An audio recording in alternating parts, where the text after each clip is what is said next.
know the deal. I got that game of the year, game of the year, game of the year, game of the year, of the year, game of the year. Hello, everybody. Welcome to the final Players Club podcast episode of all time. Just the final Game of the Year episode. Welcome to the end of the saga. At this point, you've had podcasts every day this week. This is the finale. This is where we get all of the last categories down, including Game of the Year. I am Emmett Watkins Jr., also known as DJ161, and here I am today with the full cavalcade of. I was gonna say full cavalcade of cast, but that's stupid. Kids, but we're all adults here. You know what, Josh? Get me out of this. Josh Miller, how you doing? There is history in the making this weekend. We're on the precipice of something that's never been done. And by the time this drops, everyone will know it. And I cannot wait for my Kansas City Chiefs to be the first ever three-peat Super Bowl champion in NFL history. You know what? I'm happy for you. I don't give a rat's ass about football. Normally, I would be like, "Oh, fuck you," but no, Josh, you can have it. Oh, I'm so happy. Oh, I can't Literally wait. everyone around here is so anti-Chiefs. Seems to be like the general consensus outside of Kansas City. I'm proud. I fully understand. I'm happy for you. I'm glad your team is about to blow it up, but also another world record is going to happen that day of the largest group of people saying the word pedophile in unison. Anywho, What? Because The halftime show. Oh God, I forgot he's doing that. Oh, I haven't. But another person who I have not forgotten. How you doing, Alan Muir? So, did you guys see what's on GOTY now? Wait, what? Oh, the upvoting old games initiative thing? Yep, Dino Crisis 1 and 2. Yeah. Oh, yeah, I did see that. Fuck yeah. Very excited. So happy. So happy. What does this mean? GOG, they re-released Dino Crisis 1 and 2. Oh, Dino Yeah. Crisis. Yes, I did see that. Capcom will they'll do this, but they won't. And I did see a very funny post on Blue Sky of basically, 1 and 2 are already there. You just got Capcom just has to give us the third one. No one else. They probably don't want it any more than we do. But hey, it's an olive branch. You know what? That is true. And also, I looked it up just to be like, all right, if I'm gonna play any video game, I want achievements. So I looked it up on Exophase. You can get it on Retro Achievements, but the PS5 version they put out, no trophies, and GOG, no achievements either. So emulation once again. But if you want to buy it, actually go use GOG. So yeah, shout out to that, and shout out to that initiative. Graydon Webb, isn't that such a great and cool thing? Yeah. I didn't give you as much room to play with everyone else's intro. I like Dino Crisis. I'm a fan. Dino Crisis does rule, but to cut off the teasing that I did to all of these people right before the show, I'll tell you what's not a crisis. I don't know why or how. Guess you just followed me on Blue Sky. It's a very small thing. It's very petty, but I'm very excited about it. Anybody want to take a guess? It's someone we talk about on this show a lot. FD Signifier? Oh, fuck. It's not FD, but holy shit. Noah Caldwell Gervais. Ding, ding, ding. Really? Absolutely. That's wild. Yeah. Okay. I don't know. Oh, no. Why? What? No, where's that? I'll hop that for a second. That was good. I really did. I had to commit to the bit. That was very impressive committing. That shot me. I made some joke posts, or no, not some joke posts. I did a presentation earlier today about media literacy for students, and I referenced one of his videos, and I skeeted about it, and here we are now.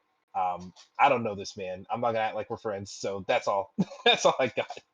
That was just kind of cool. But anyway, enough about me. Enough about the petty mundanities that is my life. Let's get into something more grand, like the Game of the Year 2024. We have just a handful more categories here. I believe it's just 4 more. We got 1, 2, 3, 4. Yes. Okay, we're gonna knock this damn thing out. The categories we're going over today are Best Soundtrack / Score, sponsored by Sea of Stars. We have Games as a Helping Hand, sponsored by Jusant. Best Moment, sponsored by Jedi Survivor. And finally, the Game of the Year. It's gonna be a bloodbath. Actually, maybe it won't be. I know some of us played some games in the last couple weeks still. Maybe we can all hold hands more often than cutting them off. So we're about to find out in a little bit here. But let's go ahead and kick things off with best soundtrack slash score, sponsored by Sea of Stars. Your nominees are. Ooh, let's see. Did I put? No, I didn't. Damn. Wow. This is see already. Uh. All right. I wanted to make sure that was on there. And I'll correct it later. But your nominees are Multiverses. Wow, that hits different now. Multiverse, Stephen Barton. Foam Stars by Monica. I believe that's like a contingency of people. Astrobot, Kenneth C.M. Young. Star Wars Outlaws, William Roget II. Kind Words 2, Clark Abound. Indica, Mike Sabadash. Metaphor Fantasio, Shoji Meguro. Mullet Majak, Fernando Pepe. Dragon Age The Veil Guard, Hans Zimmer and Lauren Balfe. Wow, didn't realize Hans Zimmer's on that. Awesome. Indiana Jones and the Great Circle, Gordy Hobb, and Kumitsugami Path of the Goddess by the composer I'm going to look up right now because I just added that. That is why you heard that pause there. Because inside baseball here, but we did make a separate doc listing kind of some tracks that we wanted to highlight from some of these games so that people had a chance to listen to them ahead of time. And I put Kumitsugami in that doc and forgot I did not put it on here until right now. So that's where that came from. But everybody, how do we feel about these categories? First off, let's get the things highlighted. I think that's a good opening salvo here. So how do we feel about these? Al, is there any game on here you really want to highlight? Yes. All right. Have at thee. Oh dear God. Oh, cats. Just Oh, saying. okay. I gotta be honest. That sounded too clean of a sound effect. I thought that was a just a soundboard. It threw me off. I was like, is this a bit? Oh God, no, I fell balls. down the well. Oh no! What a very tiny and close to the microphone well. All right, Al. Which of these nominees is really reaching out to you? Indiana Jones and the Great Circle. I think that is a very good one. I think Indiana Jones is kind of it's not a cheat code, but it's like, how do I say this? It's very traditional, I guess. I'm still gonna highlight it. I'm not gonna like talk you off the ledge, but Yeah. oh, you already highlighted it, but yeah. Yeah.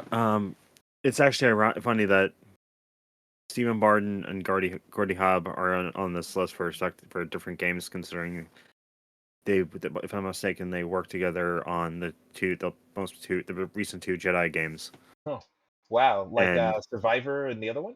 Fallen Order and Survivor. Ah, well, I'll be. And I'm pretty sure Gordy Hobb is starting to become the next, the John Williams of gaming, because there were moments where I was convinced that I was listening to actual like tracks from the films from the films from the Indiana Jones films, and turns out nope, those are all everything I was listening to was actual like Gordy Hobb like tracks.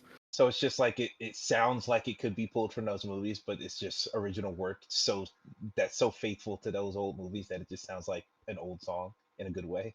Yeah, there are certain parts of it there are certain like tracks of the soundtrack that are obviously like the whole beginning of the first part of the game is basically a dream, so to speak, or Mhm. just of Maybe something like A New Adventure Awaits, something like that track. no, it was the track, like the opening sequence of the game where you're going through, basically you're redoing the parts of the opening of Raiders. Do you know? And Yeah, go ahead. Do you know what the name of that song would be? Is that one of the ones you shared? I didn't share that one because it's more of it's the closest uh Gordy Hobb did of like mimicking Williams. Mm, okay. But the tracks I did include, but the tracks I did include, that's those are all based on those are based on the merit that it just was going through, like everything I was going through in my head about, or the good feel. Actually, it was ironically, it was the good feeling I was feeling that, or the good feeling I was having that, things are gonna be good for the John Williams, like the video games that are based upon stuff that John Williams was or is the sole sound of. So Hmm. I like that. That's nice. I can get behind all of that. I think that's and I also I would have picked Kinitsigami, but I've been the entire time I played it. I had I played it with the Okami sound on. so you can't even judge it. Yeah, I can't. Fair enough. Fair enough. Well, if I could take that and go ahead and tell you my highlight, it is Kimitsu Hami Path of the Goddess for me. Um, Now there is another one on here that there's two others on here that I could hold hands with for sure, but I think this one is mine. And I just think it's varied. It's very there's a lot of like very intense, very unpleasant sounding boss battle themes that are kind of designed to unsettle you. There's songs like that, but then it's just a lot of really calm, really peaceful orchestration as well. There's a let's see if I can find it here. Kuritsunami. I hope that he'll spell it right. No, it brought up Demon Slayer. I will find that later. But yeah, it's there's a lot of like really soft and enchanting, kind of lullaby type vibes. The game is kind of split between very intense action and very calm base building type things. So for its soundtrack to kind of reflect that, it just hits. It just hits every single fucking time, and I love it dearly. Um, and funny enough, there is a band. Wait, I think I have found the soundtrack to this fucking game. Under oh, it's all in Japanese. That's why. Okay. All right. Well, I'll parse that. But yeah, Kumitsugami is my highlight for sure. We'll share some tracks here in a little bit here, so we can get a little bit of a taste here. But in the meantime, Josh, do you have one on here that you would like to highlight? Yeah, I'm just gonna go with the cheap one and go Astrobot. It's See, so yeah, good. It's so good. I will absolutely hold hands with you on that. And I mean, have you look? I've been a Kenneth CM Young fan for a long time, so I could go on and on. But is this like your first time really? Because I know people were digging the music in the Astrobot demo that came on the PS5. So this is just delivering on that more, huh? Yeah, I mean, it's like the whole game is entirely fun, and the music just goes along so well to match that.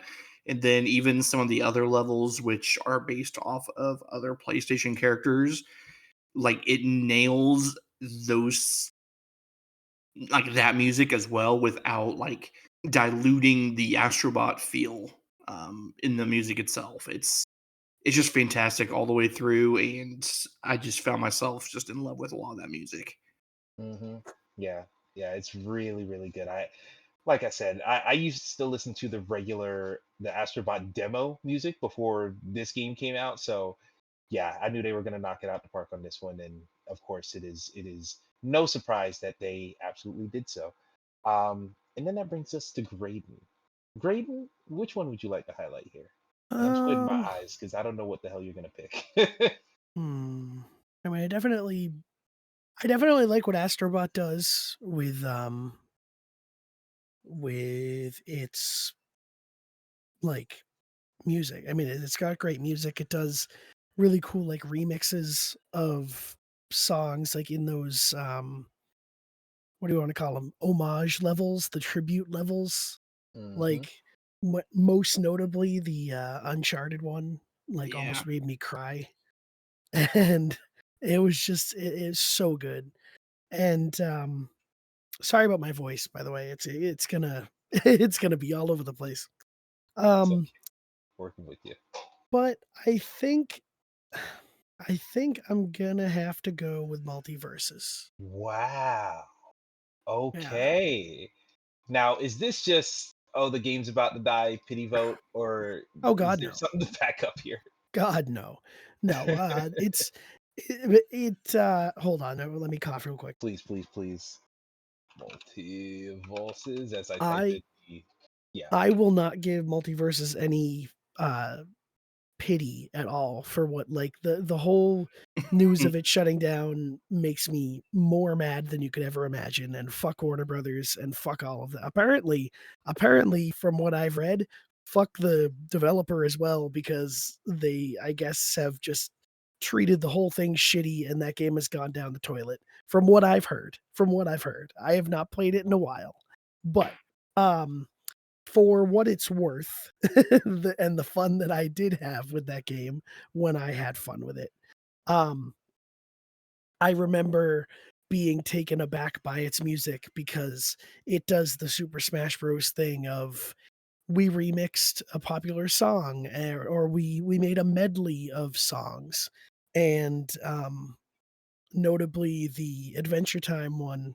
When I heard it and was like, "Oh my god, this is like the end credits song," and then they turned it into like a anthemic symphony version of it, and Game of Thrones like has a medley, and they brought back the Powerpuff Girls music, and just like Hmm. based on the stages themselves, they have these really cool like homages to the the IP that's being used, and I really enjoyed that a lot.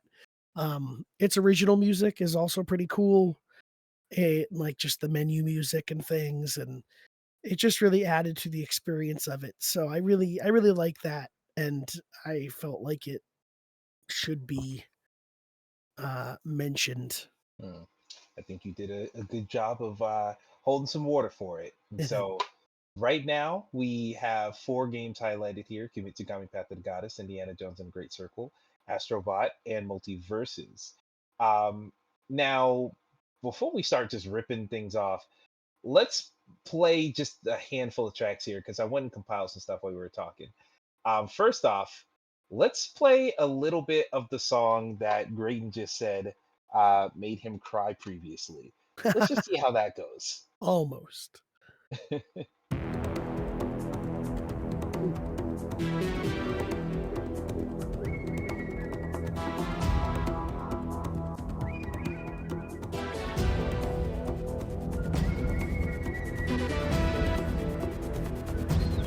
I'm picking up what you're putting down.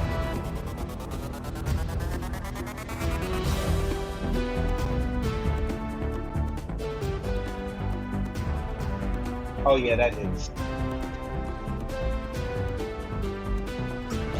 All right, I'm definitely seeing what you're seeing here.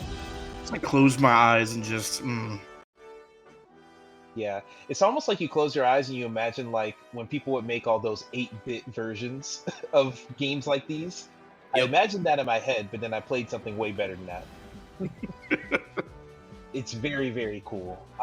And yeah, I'm there with you. I love the remix versions of all these different franchises. Um, and I love just how peppy and cheery it is in general. Um, so yeah, I really, really like I just really like that. So Can that's a I really good ask one. Yes. can I ask how that works? Because did that like so it was really loud and I was hitting volume down, and then all of a sudden it like changed and you guys were able to hear each other and I was still having blaring music. Then I hit stop myself. Did that stop for everybody? Oh yeah, it stops for yeah. everybody. Which is fine. Okay. Which is fine. All right. I apologize. I just could not hear what was going on. It is okay. I actually turned it down. There was a volume button on the app, so I just like turned it down as we were talking. And yeah, in post, I plan to just turn it down whenever we start talking over it too. So Okay. it's fine. It's fine. Don't worry about it too bad. But yeah, I think Drake's bot tune is really good. And then I haven't listened to too much music from this game.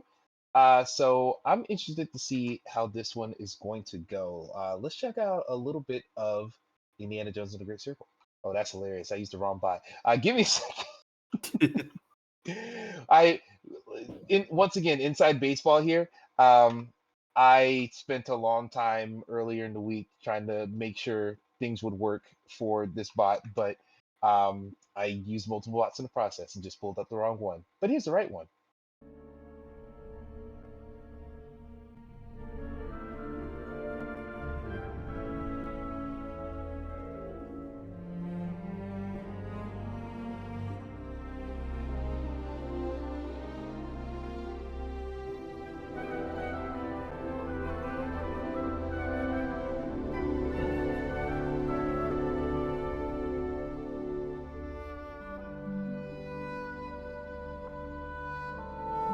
Sounds like it was composed in '73.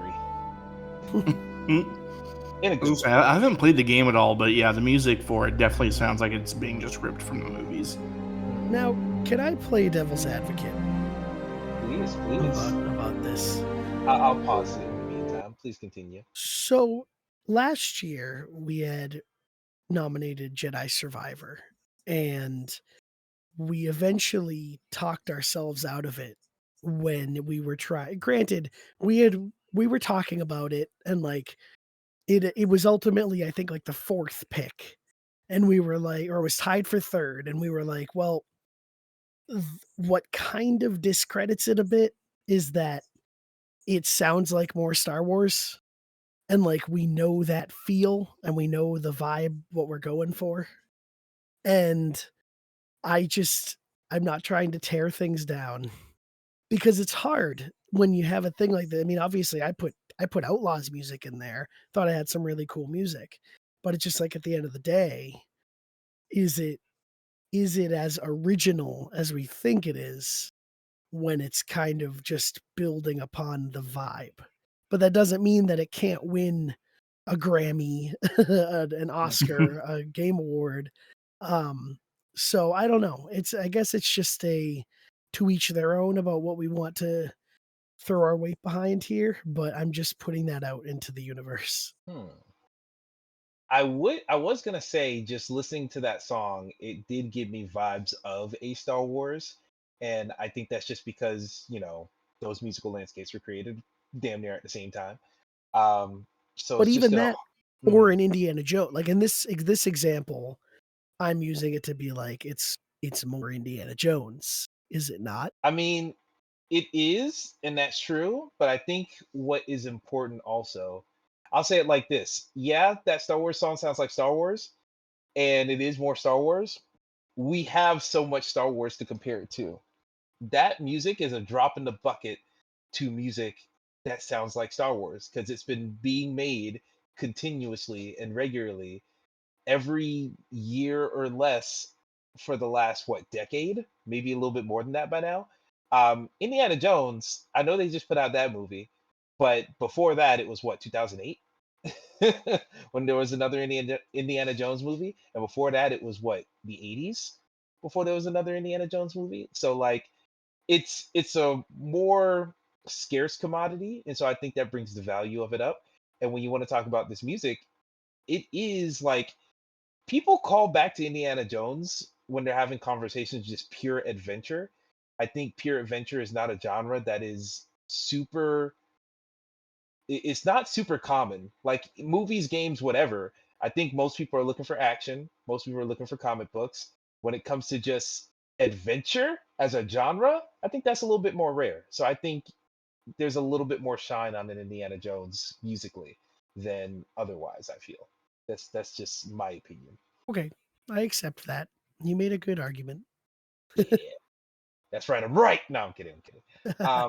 But yeah, I like indie. I dig indie quite a bit.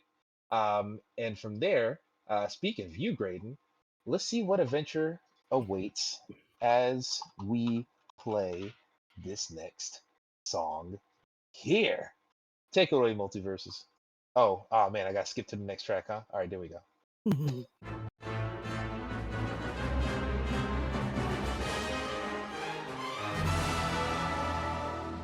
Oh, can I find one and request it for this?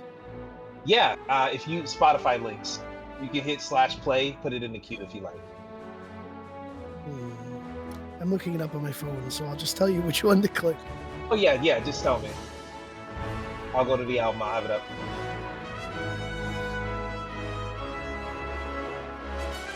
I dig this a lot, actually.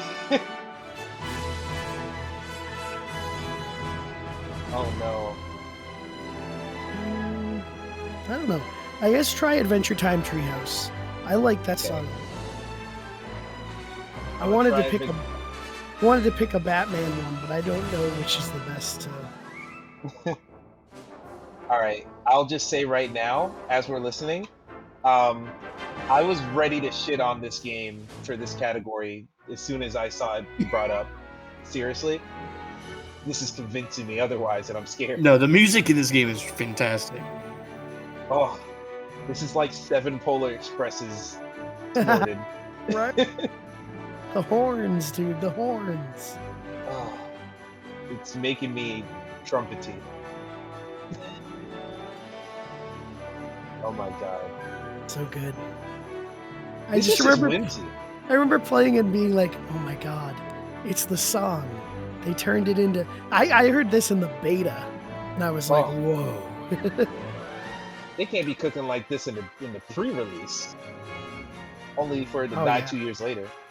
And then they released a second album. Like there's 2 Multiverses albums. You're fucking kidding me. Hold the fuck up. It took me a minute to find this one. What the fuck? Hold up. Oh, there's a Powerpuff Girls one. What the Yeah. fuck, Space Jam? And here's the Teen Titans one you also had mentioned. Holy shit! Oh no, this is bad. I haven't Fuck listened to that the guy. Gremlins one. I wonder if that sounds like Gremlins. All right. We gotta make a second decision. We can only get so hard. We have to stop, or I have to stop for my answer. Here, let me calm down that energy because that's really good. That's really good. But also, imagine you just fought a really hard battle against a mystical Japanese creature from folklore, and you retire to your I'm in nice the little mindset. home. Yes, there you go. Imagine your mind's eye. You retire to your nice little home with your nice little citizens, and they just built a bunch of nice things, and they're all happy, and you're petting animals, and everyone's joyous, and this is playing in the background as I have to hit skip and then play it. Petting animals. Yeah, you can pet animals in the game. Well, that changes things.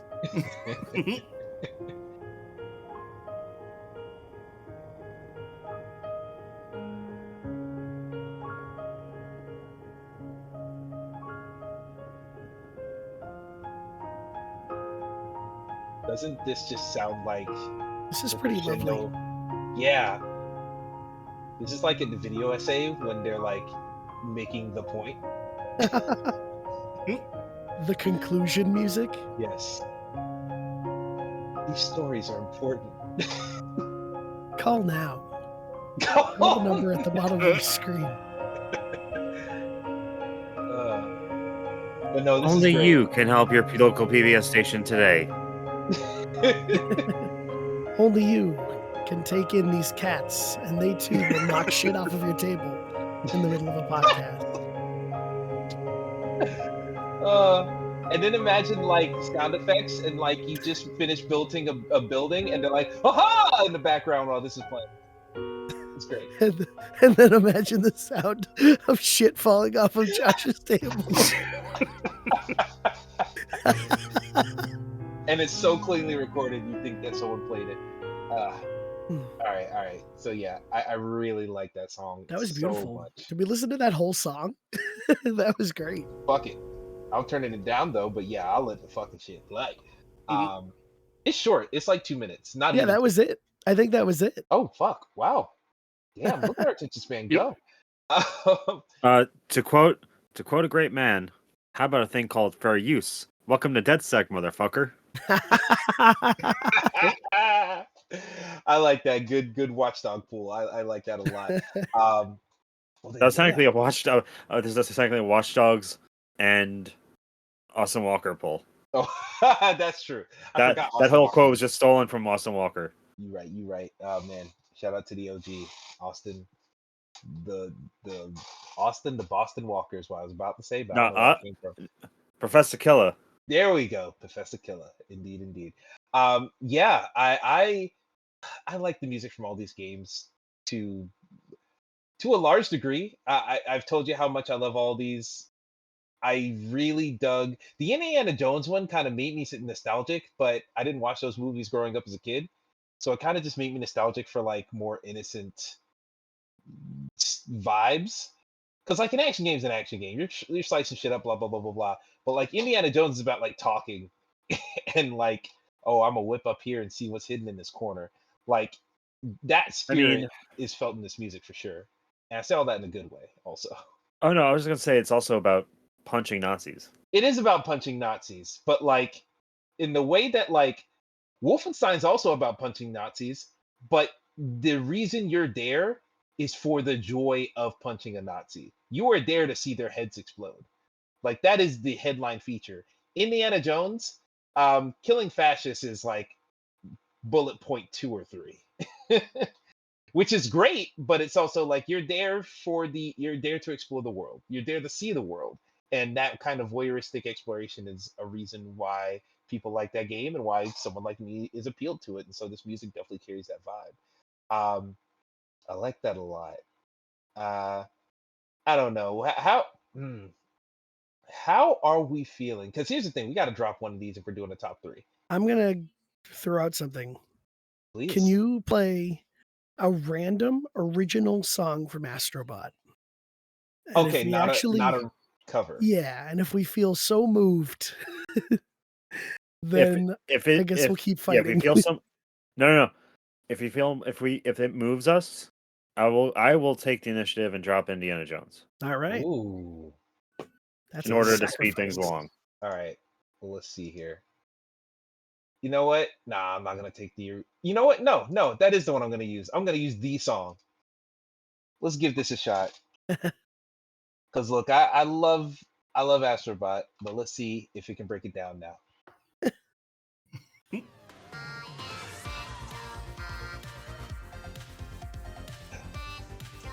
There's a lyrics button in this Discord bot? Oh, fuck yeah, let's go. Of course. For the ladies listening and gentlemen listening at home, it's just, I am Astrobot. Yeah, I am Astrobot. Yeah, I am Astrobot. What did you say your name was? I am Astrobot. It's good. I was actually gonna... Here it goes. So is this not the vibe? Are you not entertained? Got such a smile on my face right now. Yeah. There's This actually a is like- particular one.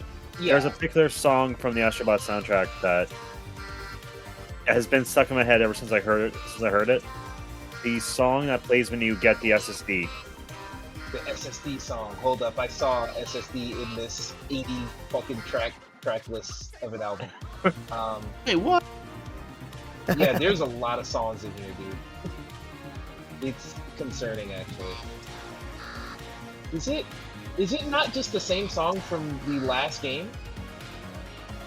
I think it's been so long I don't remember what that one was. Well, I see CPU Plaza here, but it's like different. Yeah, SSD. Here we go. But like I will say, this is from Astro's Playroom, not necessarily Astrobot, but I think they are definitely using, the same songs in some cases. So this is one. Is this it? Bro, this is the Macarena. Macarena, And, yeah. Hey.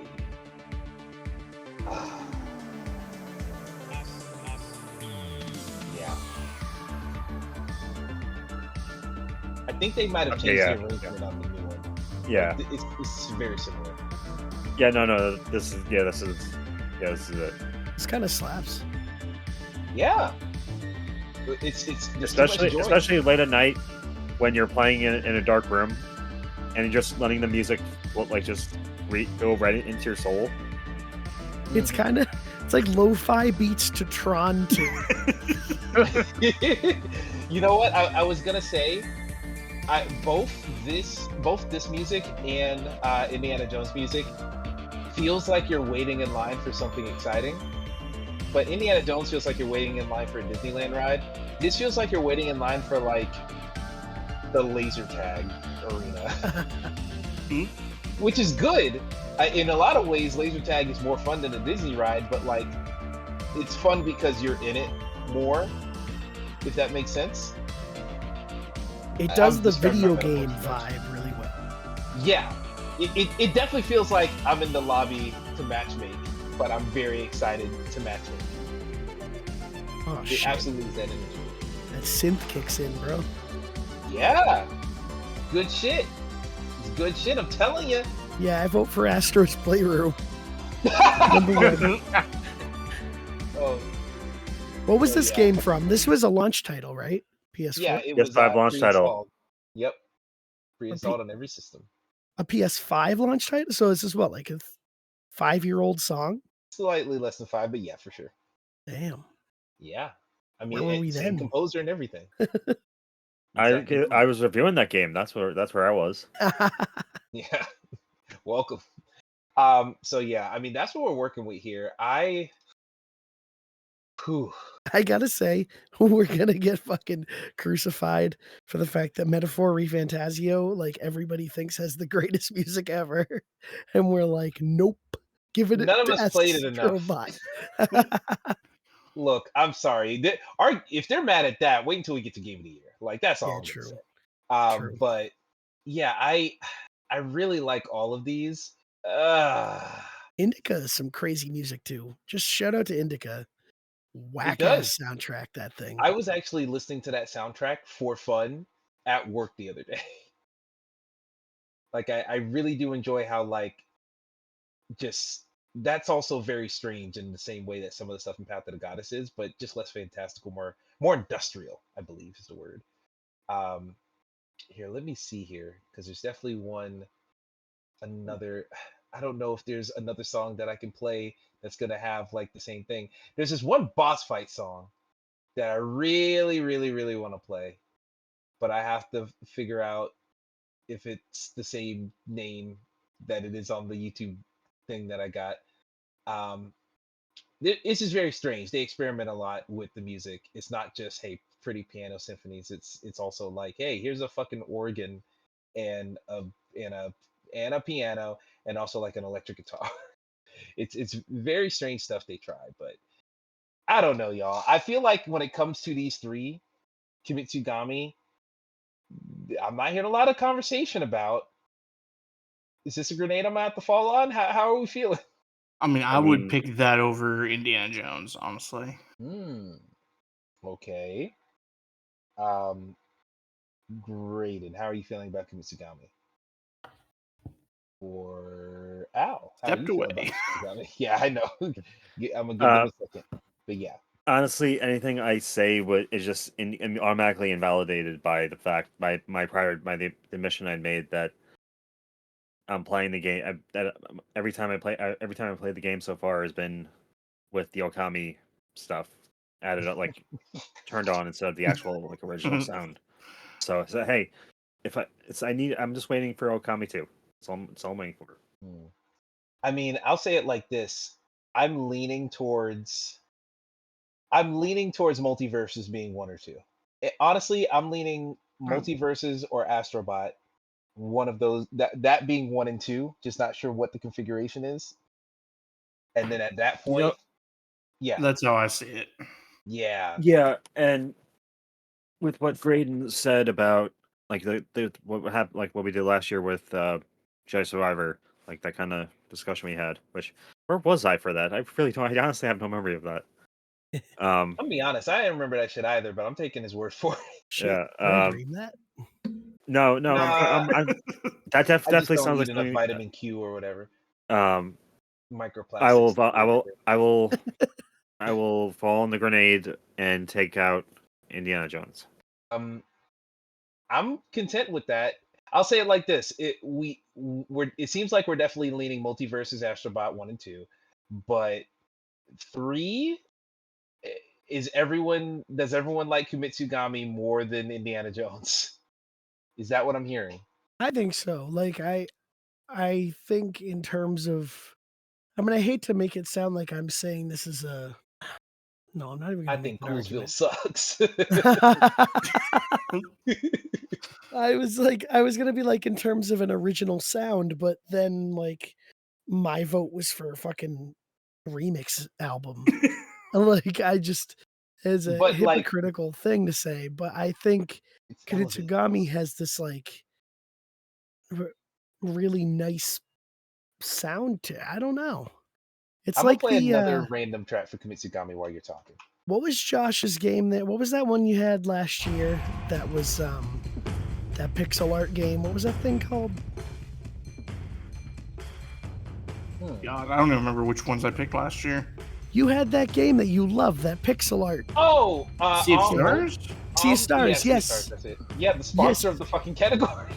That's why I wasn't sure if that was the one you're talking about. I wasn't even looking. It's fine. But no, that game, like Kimitsugami took me. This is it again. It's. Yeah. I don't know, something like I felt when I heard about Sea of Stars music. It was like, oh, I wasn't expecting it to go this hard. So, it's got my vote. I like it.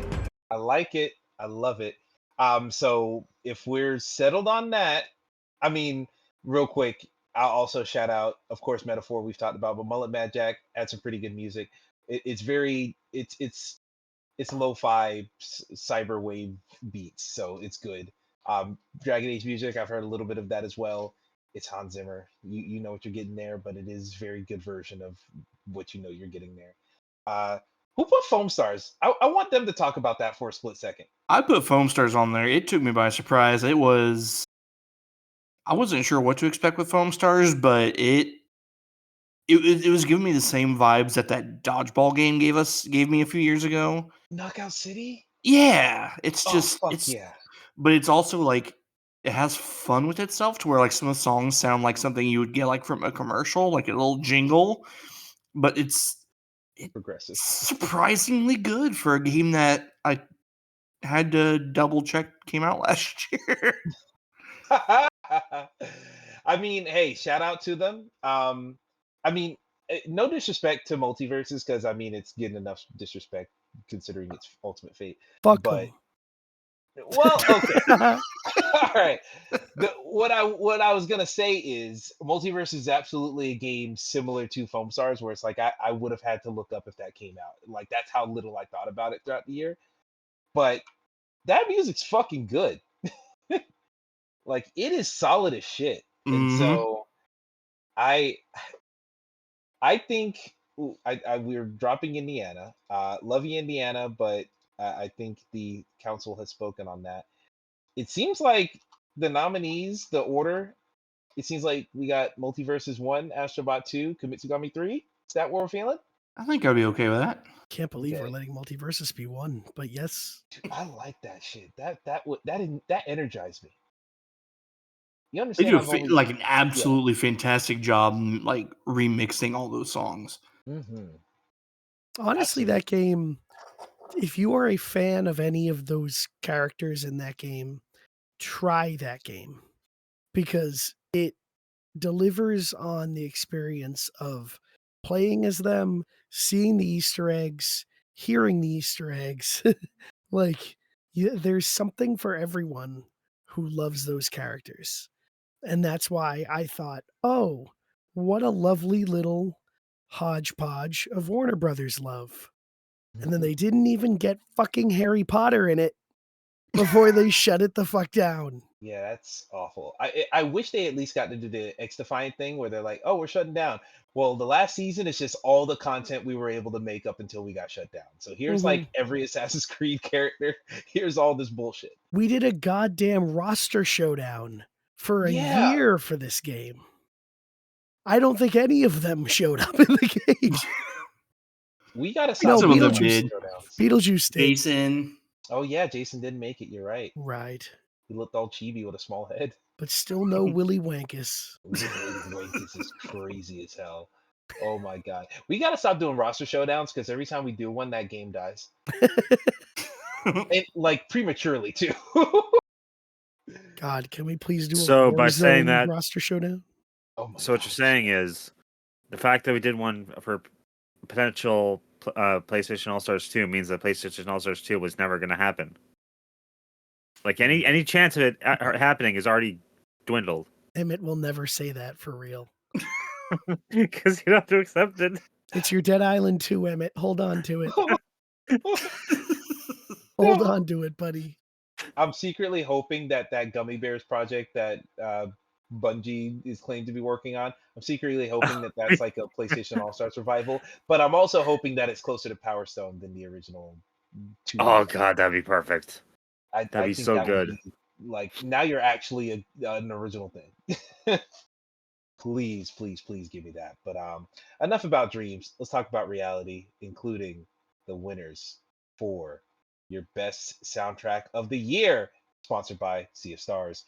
Your number 3 is Kimitsugami Path of the Goddess. Your number 2, Astrobot, and your number 1, Multiverses. I think spelling multiverses correctly. It's a pun.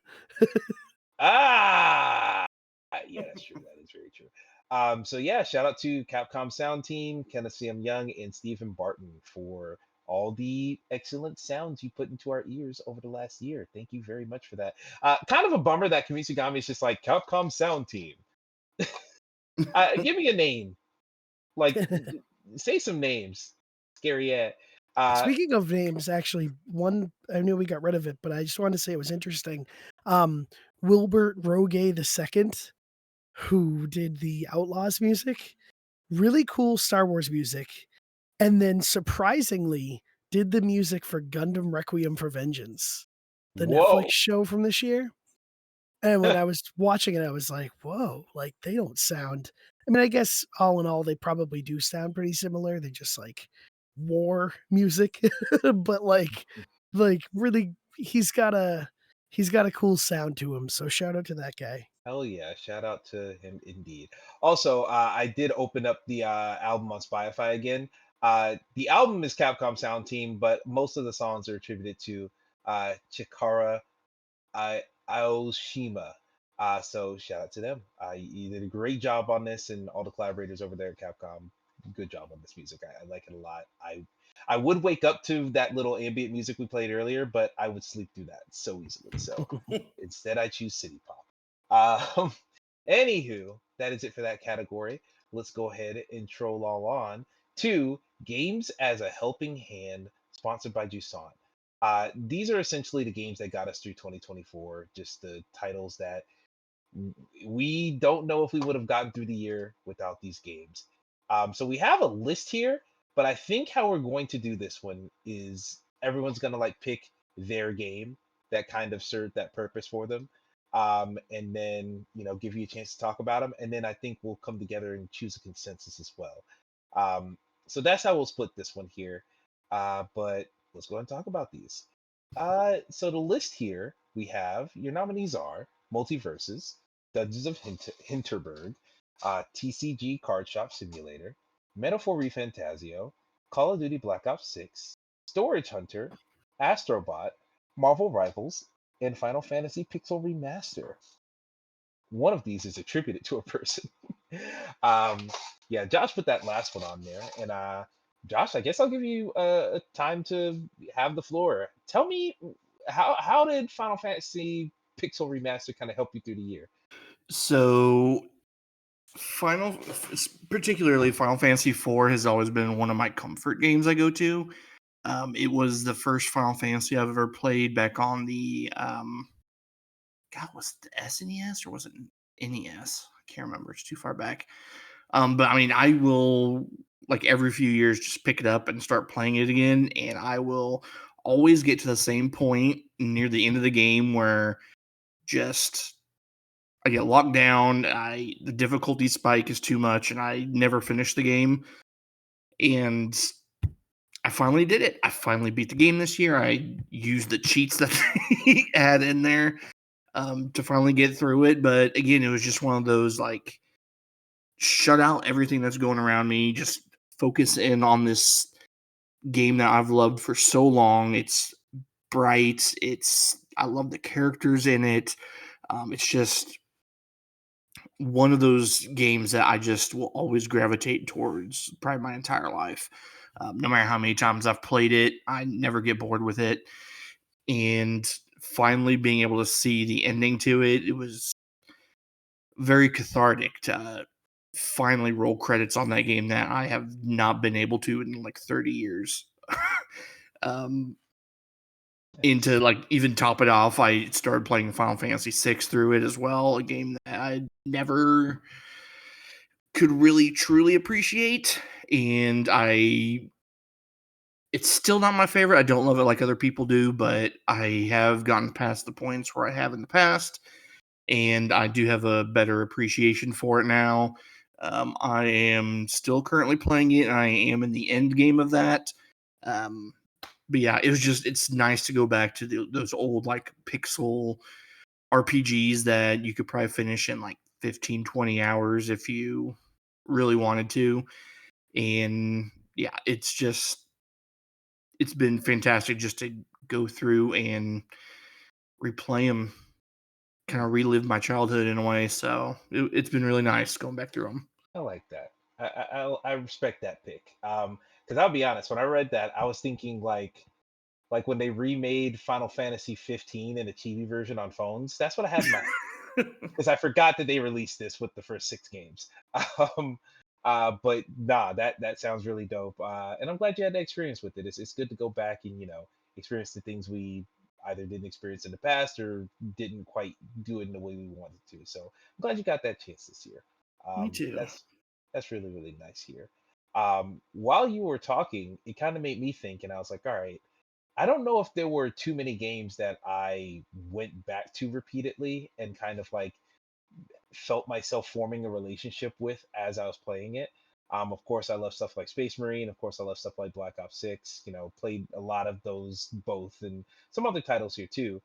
But I think Kimitsugami Path of the Goddess is that game for me this year, where there was a lot of reason to have the spare in 2024. In hindsight, I didn't see nothing yet, but it's Kimitsugami was a bright spot for a pretty long time. It took me a while to play through all of that game, but for those like 2 months or so, it took me to beat that. It was so much. It was such a delight to just come back and see my little world grow and change and develop, and then come in here and protect everybody. See the visual art and just the splendor and the wonder of the creature designs. Just the animations, everything about the game was so top notch that just the artistry alone just put me in awe.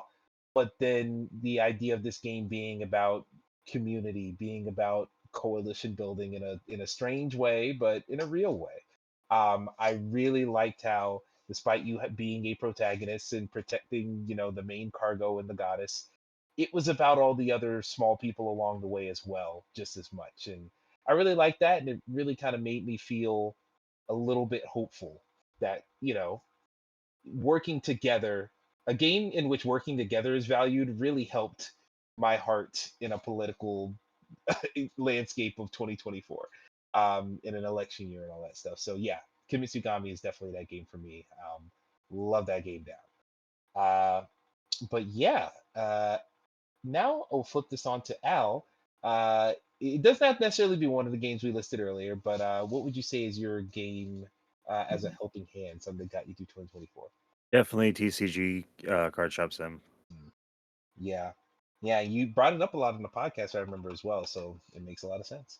Yeah, I'm pretty sure it was the fact that it was just a mundane thing. I could just open, just run a store, just quite literally tune out or tune out of the how bad things are, and just focus on just pull my attention and focus on something else.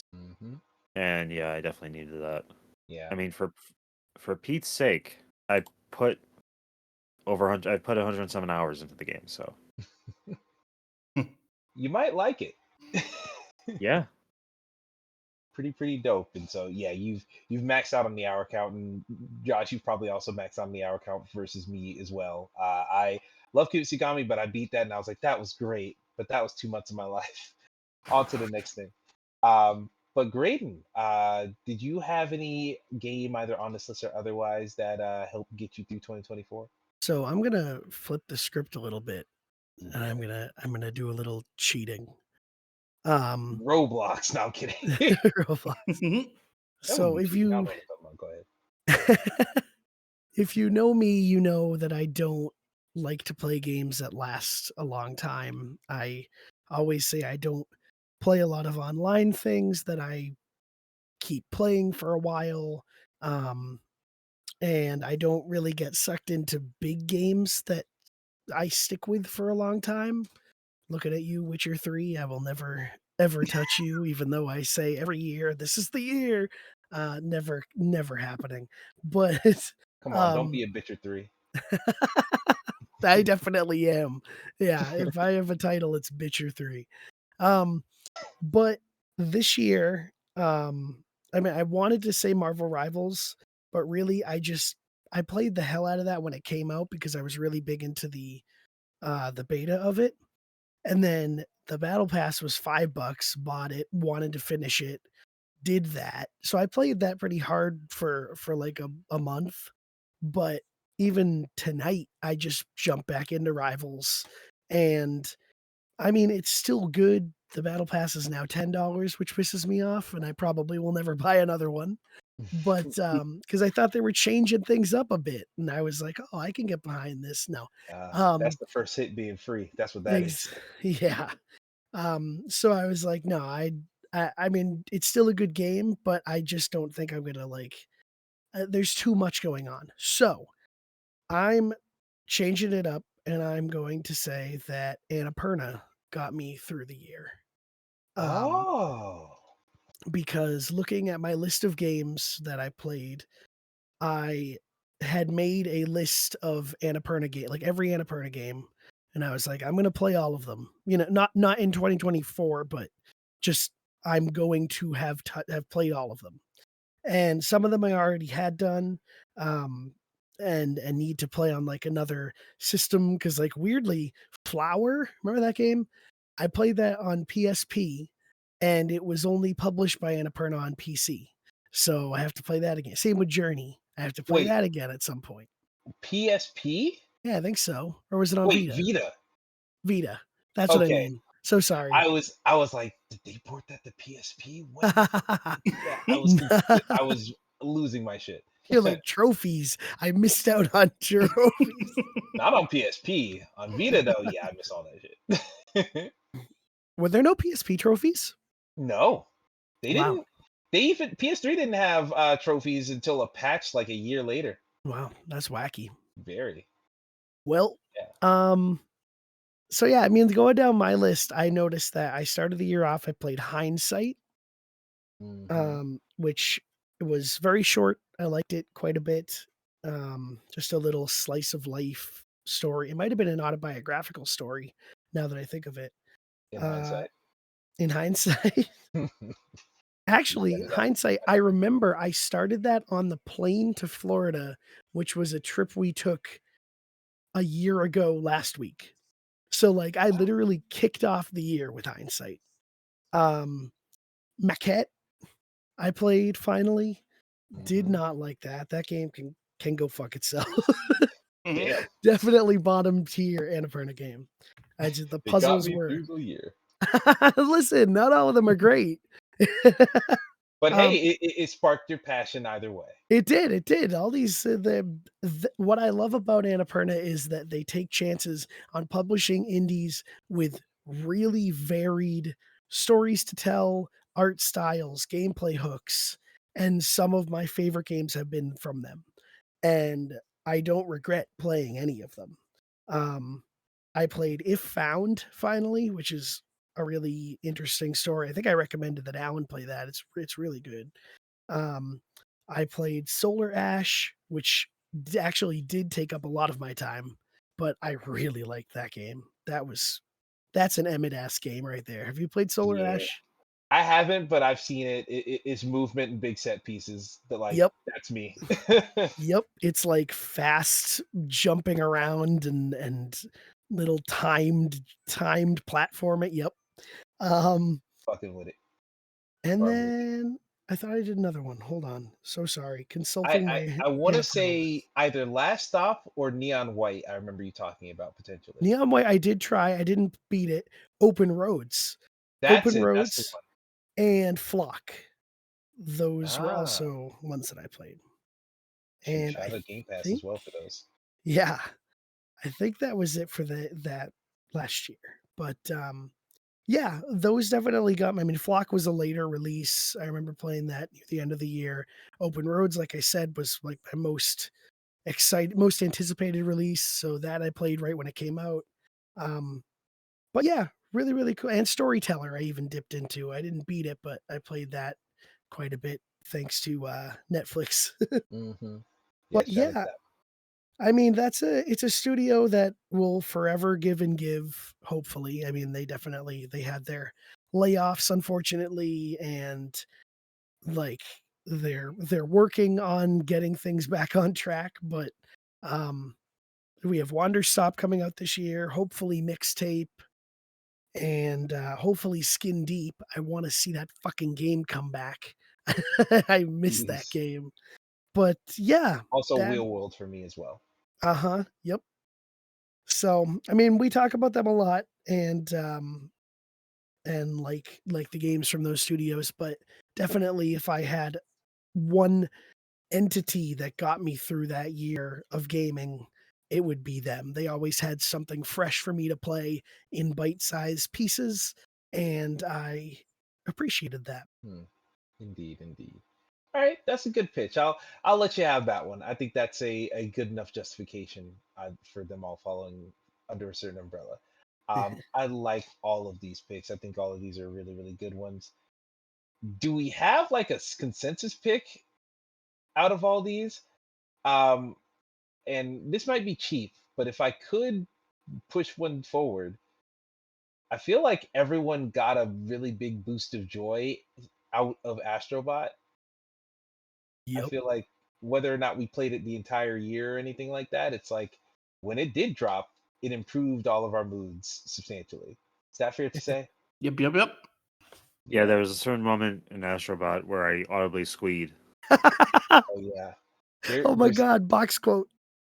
I audibly squeed. Alan put it on there. It There were Big, was big. two right. It was one of the biggest reasons we bought PS5. Mm-hmm. Hell yeah. You're not there alone were in that. two certain parts in Astrobot that made me audibly want to throw the fucking controller in the goddamn bed. like I Oh, oh and I recorded one of them for that stream. dear God, we all played it. Can I say that freaking challenge level where you had to roll on the rolly ball Oh yeah, fuck that level. Holy and hell. the apparently infamous online challenge level where you had the duck putting out the lava. Oh yeah, I hate that shit too. Fuck those. I would not have played those puzzle levels like in a normal game. I would have been like, nope, not doing that. But something about Astrobot compelled me to want to try the challenge levels, the time trial levels, like literally levels that fed on anxieties I've had since childhood. And for some reason, I was like, "This is the one. This game will not break me." And again, for some reason, Astrobot helps. Like it doesn't make you feel bad. Like it works with the failure, and it just gets you right back up and in it again. And there's Yeah. just something so welcoming about its gameplay that you don't even mind failing. Like, fine, we'll do it again. I think it's the combination of just very short checkpoints and also just being very. It doesn't let you stew in that negativity of oh I just died I want to throw my controller. It doesn't let you stew in that for long because you're getting a funny death animation. You're right back into the action instantly afterwards, and it's also that feeling of like I can't let the fucking kids game beat me. Yeah. Where it's like it's too cute for me to like take a loss to it permanently, and so it makes you want to just run back into it. And Yeah, also, what Astrobot's a beautiful system to have. Like, oh, you didn't collect everything in the level? Well, if you got some coins saved up, here's a friendly little bird to help you collect everything in the level. Like, if Mario games had that, I would love them so much more. Like, Yeah. don't be afraid to just let people have some extra help sometimes. I love that. Oh, it's so good. Absolutely. Yeah, that's something I would want to, but honestly, a Mario level would never do that because the reason Astrobot does it are the trophies. It was really nice being able to play a game like that where it's like I wanted to get the platinum, and they've just provided me with the tools to get that easily without having to swap back and forth between videos. So, um, really love and appreciate them for that. So yeah, I think that counts us for this category here. Let's go ahead and read off your winners of Games as a Helping Hand, sponsored by Jusant. Graydon's pick is just Annapurna games in general. Uh, Emmett, me, my pick is Kimitsugami Path of the Goddess. Josh's pick is Final Fantasy Pixel Remaster. Al's pick is TCG Card Shop Simulator. And the consensus pick is indeed Astrobot. And now we get to the penultimate category here. This is gonna be a fucking lot. I'm just telling you Yeah. right now, it's This gonna be a one will lot. be hard. Yeah, and I say it will definitely be hard. I see a lack of certain moments on here that I might add some shit as we're talking. But let's go ahead and talk about the nominees we have so far. So, best moment, sponsored by Jedi Survivor. Parentheses spoilers.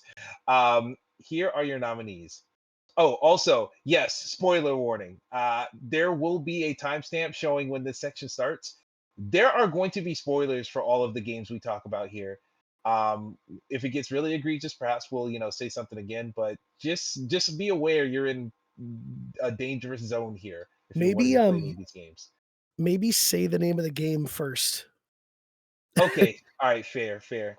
I'll say the name of the game first in each of these. Well, I'm just gonna say the names of the games here, and then when we actually talk about the nitty gritty of each one, then we'll talk Okay. about the nitty gritty. Smart.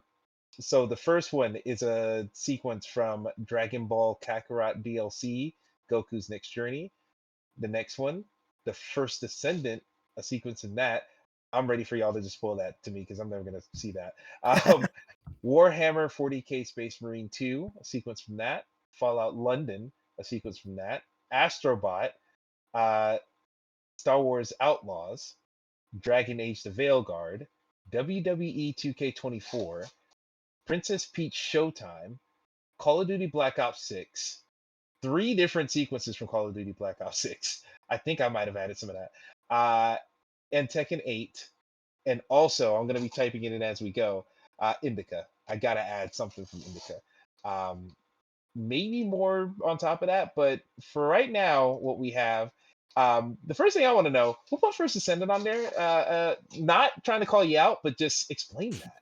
I put First Ascendant on there. Yeah, I figured. So It's my there's do it or die. I mean, I probably won't pick it, but there was.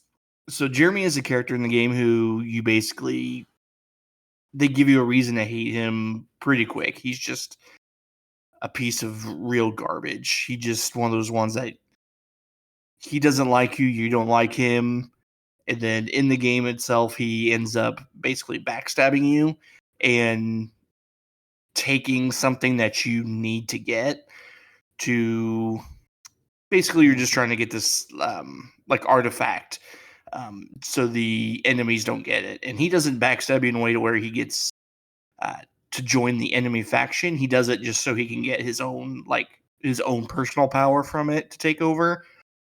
And I just during gotta say, I love how you're navigating the lore of this game, trying to put it all in layman's terms. Let's just say artifact and let's say art, yeah, They're fighting over the clan Cleastodon or something. yeah, it doesn't matter. It's just a thing you're trying to get the. But he is there's his last scene in there where he is being chased down by the enemy faction, and he basically throws his remaining troops out there just to die because he knows he doesn't really stand a chance. And in the end, they all catch up to him, but he basically gives you a reason to want to have him as a playable character in the game, because he starts bamfing around like Nightcrawler, and he like John Wick's like all like this just whole army troop of the bad guys, and like grabbing their guns. He gets like his arm cut off, if I remember right, and he's still just like going out there and putting up a decent fight against all of them. So it was just, I thought it was a really cool scene of just this dude you hate, like standing up and like realizing like, oh, he's actually a badass and he can like put his money where his mouth is. And it gave me like the same vibes of, you remember the Nightcrawler scene in the second X-Men movie at the very beginning in the White House? I sure Oh, do. we just That's blinks kind of everyone. what it reminds me of. He's just like bamfing around, like shooting someone in, shooting one of the enemies, and then he'll bamf to the next one and like, stab him, bamf to the next, and it's just like this constant like, it's just like a really cool scene that ends up not going anywhere for him. He does end up dying, but it was just like Damn. this really just cool moment from him. And I'm like, okay, you're not as bad as I thought you were. I kind of want you to be a playable character. Well, That's they'll interesting. Hayachi him at some point, I'm sure. They're too focused on the women. Ah, yeah, that's true. You can't goon to Jeremy. Exactly. I There's mean, no gooning to be done. despite what the government might tell you, there's plenty of people who might want to go into Jeremy. No, it's interesting. I never got around to watching this clip, even though you were like, you could watch it, just watch it on YouTube. Yeah, And just watch it. and I just at one point I did, and I was going to watch it, and I remember seeing thumbnails, and I just always thought, oh, he's the bad guy. Oh, he's a bad guy. Okay. And like now you telling this, I'm like, oh, it was like a sacrifice thing. Like he wasn't a bad guy. Not entirely. Like he does work with like the good guy group for a while, but then he realizes like the power that the artifact has and that he can like take control of it and do what he wants to do with it. But he doesn't like flat out join the opposing side. It's like he thinks he can do better than what the group you're in can do. So he decides like I'm to. the hero of the story. Yeah, Like Okay. Michael Jordan's basketball coach. exactly. Call back. Like Wow. Regan herself. God, well, appropriate because this game has plenty of them in there. Okay, that's a pretty good one. And I'm looking at this sequence, and I get why it's cool. It looks very neat. Oh fuck. Okay, that's cool camera work actually. And he's been murdered. I'm kidding. Oh I don't God. showed it here. But yeah, okay, that's a good one. That's a good one. So I like that. Oh, okay. Mm. There's a lot here. So let's. Oh, fuck me. Now here's the problem. I added 4 different scenes from Indica. Oh my God. And we need to cut down some of this. So we're gonna cut down the. There's a couple of them that have multiple here. Graydon, let's cut down Black Ops to 1, and let's cut down Indica to 1. Okay. Sorry, I was just watching Jeremy die. Let's see. Yep. You did the same shit. What did you put I for did. Indica? Touching the cadets. The cadets is the thing at Yes. the end, right? Yes, that's literally the final scene. All right. Do we also want to Um, jump around spoilers of Indica for the sake of the other two who I don't think got to play it but wanted to? yeah, I'm not going to. We're gonna tiptoe around spoilers for Indica because this game's very short, and I think y'all all would like it. So I don't want to say too much. We'll say just enough for folks at home to understand it if they played it, but um, we'll just express how things made us feel, not necessarily what happened. Oh my God, you know what? The intro is like kind of the most Is like memorable, like crazy bit of that game. it's the tone setter, right? Exactly. Kicks it Yeah, right off. I really like that one, and I think because it is the intro, we can go into detail on that. Yeah, Um, we can spoil it because it's not like a big like, oh wow. Indeed, indeed. So um I'm not even gonna like say what this means in context. I'll just say, of course, if you've seen Indica, you know that you play as a nun. And almost literally the first thing you do is another nun is like, hey, go fill up this barrel full of water.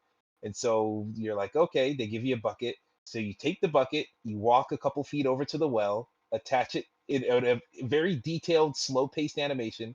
You attach the bucket to the string, you roll the well down, you do the entire animation, you're rotating the stick the whole time. You get the water, you do the animation again, but in reverse. You pull it up, you walk, you pull it up, you walk all the way over to the barrel again, you fill it up, and then like video game text, like 1980s, like the old GameStop commercials type text pops up. 1 of 5. And so you have to walk back to the well. And this has taken you like almost 5 minutes. Yes. Like, Each time you go to the well, it's 5 minutes to just pull up a bucket.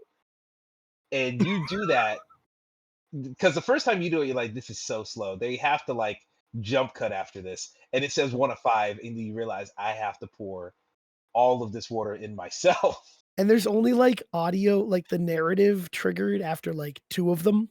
And then everything else is just like silent walking back and forth. Like there's really truly nothing but Yes. walking back and forth. It's the most monotonous shit. And then what happens when you fill that bucket? And then you finally fill the bucket after like 20 minutes. And then the nun comes out and is like, okay, Indica, thanks. And then she's like casually like talking to another nun while she does this. She's like, all right, yeah, cool, Indica, thanks. And she dumps the bucket of water on the ground, stands it back up, and it's like, all right, do it again. And then it jump cuts to the next scene. But like, if that sequence doesn't like rivet you and make you be like, what the fuck is this game on? It is absolutely like, there are things in this game that seem like in any other game, it would feel like, oh, they're wasting my time. This is just slow for no reason. But like the fact that they made you do all that for no fucking reason is so that encompasses the themes of this game so strongly. And so yeah, I really, really do like that moment. Because to add a bit more context with the lightest bit of spoilers for that, we've gone around it before and tried not to touch too heavily on it. But the fact that GameStop era, whatever you said, the yeah, pixel, it's so the good. pixel graphics pop over it. Like that whole system and the fact that this game has, I know Emmett has described it before and said like a skill tree of nothing. Like that game having a skill tree of nothing is such a genuinely creative aspect of its storytelling that, and for what it speaks on being a nun, it speaks on being a woman, it speaks on religion in general, like all of those little like mini milestones that feel so that don't culminate to shit. Like it's so good. It's such a good like social commentary. And that Religious commentary. exactly, and that scene just kicks it off because you're rewarded for doing nothing, and then you realize that your reward means nothing. And you're just kind of like, "Oh, this is life, I guess." And thus is Indica. This sounds like completely infuriating, and yet I want to play it so badly after you describing this. Dude, it's infuriating, but in a way that it's on purpose. They know it's on purpose, and also they're smart enough to be like, yeah, it might piss you off, but after 4 hours, it's done. And if that scene was in the middle of the game, it wouldn't have had as much of an impact. But the fact that it's how you're introduced to your main character and their everyday life, it starts you off in a place where you're like, I feel downtrodden and I've played this game for 15 minutes. Yes. Like I feel like a character that needs to pull itself out of this metaphorical well that they are in. Yeah, this which pointless monotony. Which is genius because it basically is like a movie. It's like a 3-hour game. So it sets up the plot of the film by making you do a day in the life of the most boring shit imaginable. Yeah, so it's very indicative of what the rest of the game is going to be like. You motherfucker. I didn't even catch that. Oh, Sure is. That's good. Oh, I'm mad I didn't make that joke. Ooh, you sly dog. Yeah, it is absolutely indicative because it comes at the front. It shows you like hey, this is what this game's gonna be like, and also what it's going to be about. It's just a really smart hint towards the rest of it. It's like when a movie trailer shows you all the highlights of the movie trailer before the movie trailer starts. Oh my god. It's kind of like that, but smarter. Looking at Um, you, Fallen Kingdom. yeah, oh my gosh, all of these movies. So, I mean, honestly, I think that's the one we keep from Indica, low key.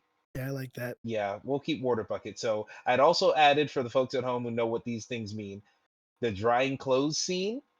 Really like that scene. The ultimate forbidden sin um, that happens near the end. You know what I mean, chat. If you've chat, uh, you'll know what I mean if you've played it. Is A that lot of the red. cell? The Yeah, jail cell? Okay. in the cell. Yeah, yeah, yeah. And touching the kudettes, you'll know what that means as well. I think touching the kudettes is the most impactful scene of the entire game, but it doesn't catch you by surprise at that point, because at that Yeah. point it's just answering a question you've been asking for quite a while at that point. Um, and so yeah, I really like that water bucket scene. So we've gotten that down to one. Uh, we have three entries for Black Ops 6 here. We have getting nuked for the first time, we have casino heist, and we have open world Iraq. Now, I think Graydon, you added one of these, and I think I know the two I added. Yeah. Yeah. So, I mhm. added the nuke one because I saw it before I had played any of the campaign. It's a multiplayer moment. I didn't know this game had nukes in it. And at some point you can drop a nuke and you just kind of watch yourself melt. Like it was kind of crazy to just see that happen. And so immediately I was like, oh, I need some, because some of these were put on here. I was like, oh, we don't have much on here. And then I think about like Indica, like how did I forget something like that? It should have been on Mhm. here all along. So honestly, you can nuke mine from the list. Um, but I don't know. I've been looking at your two, and I was just like, I just hate, I just hate the campaign so much. Both of those scenes had no impact on me. I see, as someone who loved the campaign, I'll very quickly talk about these, because one of these is like a narrative excitement and the set piece design of it, and the other one is just cool that it's in a game like this. So, real quick, I'll talk about the gameplay one. Open world Iraq. Literally, one of the levels is like you're in Iraq, and here's your home base where you can like stock up on ammo and everything. But there's like 3 or 4 objectives on this map. Just go there and complete them, and it is literally an open world space. There's like side missions where you can find like extra skill points and extra money to unlock new upgrades back at the actual home base. But like you can just go explore. They just give you a vehicle and say have at thee. You can find a bunch of different spots to just snipe half of the objectives out. You can find a bunch of kill streaks lying around and just, hey, I'm gonna just do a predator missile and blow up that fuel station with this predator missile instead of getting close and dropping a C4 on it. It gives you so much freedom. And I will say I was not digging it at first, because I was like, oh, this is what Modern Warfare 3 did. Modern Warfare 3, they flipped that game around in like 10 months. And you could tell in the single player campaign that they were like, we have this Warzone map. What if we just cut off sections of the map and just put a whole open world level in here and just called it player freedom? And at first I was like, oh, this open world Iraq is going to feel like that. But they sprinkle out, there's a lot of time for the characters to kind of have banter and have dialogue while you're driving around. There's a lot of things to do that aren't just the main objectives. There's a lot of like secrets to discover, a lot of safes to crack open. There's a lot to do in that open world section, where it feels more like, less like an open world and more like a level in Metro Exodus. And I really liked how that game was structured, and it just gave me vibes of that. So really like that. But the casino heist is way cooler. The casino heist is, I've never seen an Ocean's 11, 12, whatever. I've never watched those movies with the exception of Ocean's 8. I saw in theaters because my friend really likes Rihanna, and so we saw it. And Yeah, your friend. Yeah.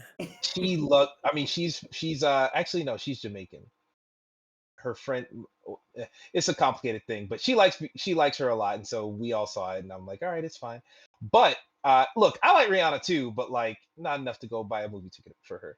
Um, but yeah, it's very much like it's a heist. It's a casino heist. I compare it to Mission Impossible, where there's a lot of like close call moments in the plan. There's a lot of like, oh, you're seeing like just how thin of a razor's edge they are by before getting discovered in their plan. It's a lot of disguises. It's a lot of like intrigue. There's a lot of stealth, and then of course it all blows up at the end with a really big bombastic action set piece and getaway. But it is just enthralling. You're literally playing poker with like loaded cards, and you have to like plan out your like you get one of your guys to kind of do a distraction, and then you're like, all right, well, I got the cards, so now you have to actually do blackjack in your head of like, all right, I gotta win with the cards I have. But what if they give you the wrong card, and now it's like, okay, now I have to like hit or whatever. You actually have to think about a lot of things. It's not just shooting, it's not just stealth, it's not just the typical Call of Duty gameplay. It is a little bit more involved, and it's really, really cool, and it's just really, really exciting. That is Black Ops 6 at its best. I know you don't like it that it's not like just a military shoot people the whole time, but like in this new era of Black Ops 6 being just a cool action movie, this is the coolest part of it. And yeah, I think it's cool. Uh, so how would we? Let me ask Al and Josh. If we were to condense these, because clearly we're diametrically opposed on this game. If we were to keep one of these, which one should we keep? Based on how you were making it sound, I would say Casino Heist. Yeah. How about you, Al? Yeah, same Casino Heist. I got Casino Royale, baby. I will say I did watch the nuke animation. I didn't know they fucking let your hands melt in the game. That's kind of crazy. So shout Oh out. yeah, you just burst into flames. I'm sorry. The way you said that was very like, Yeah. oh yeah, you just Very fucking matter of die. fact. Yeah. Like Extremely matter of fact. it's crazy Absolutely. because like when we played Modern Warfare 1, like the original, and they, you see the nuke from the helicopter, and like you just kind of see it coming your way, but you don't see like crazy violence or gore or anything.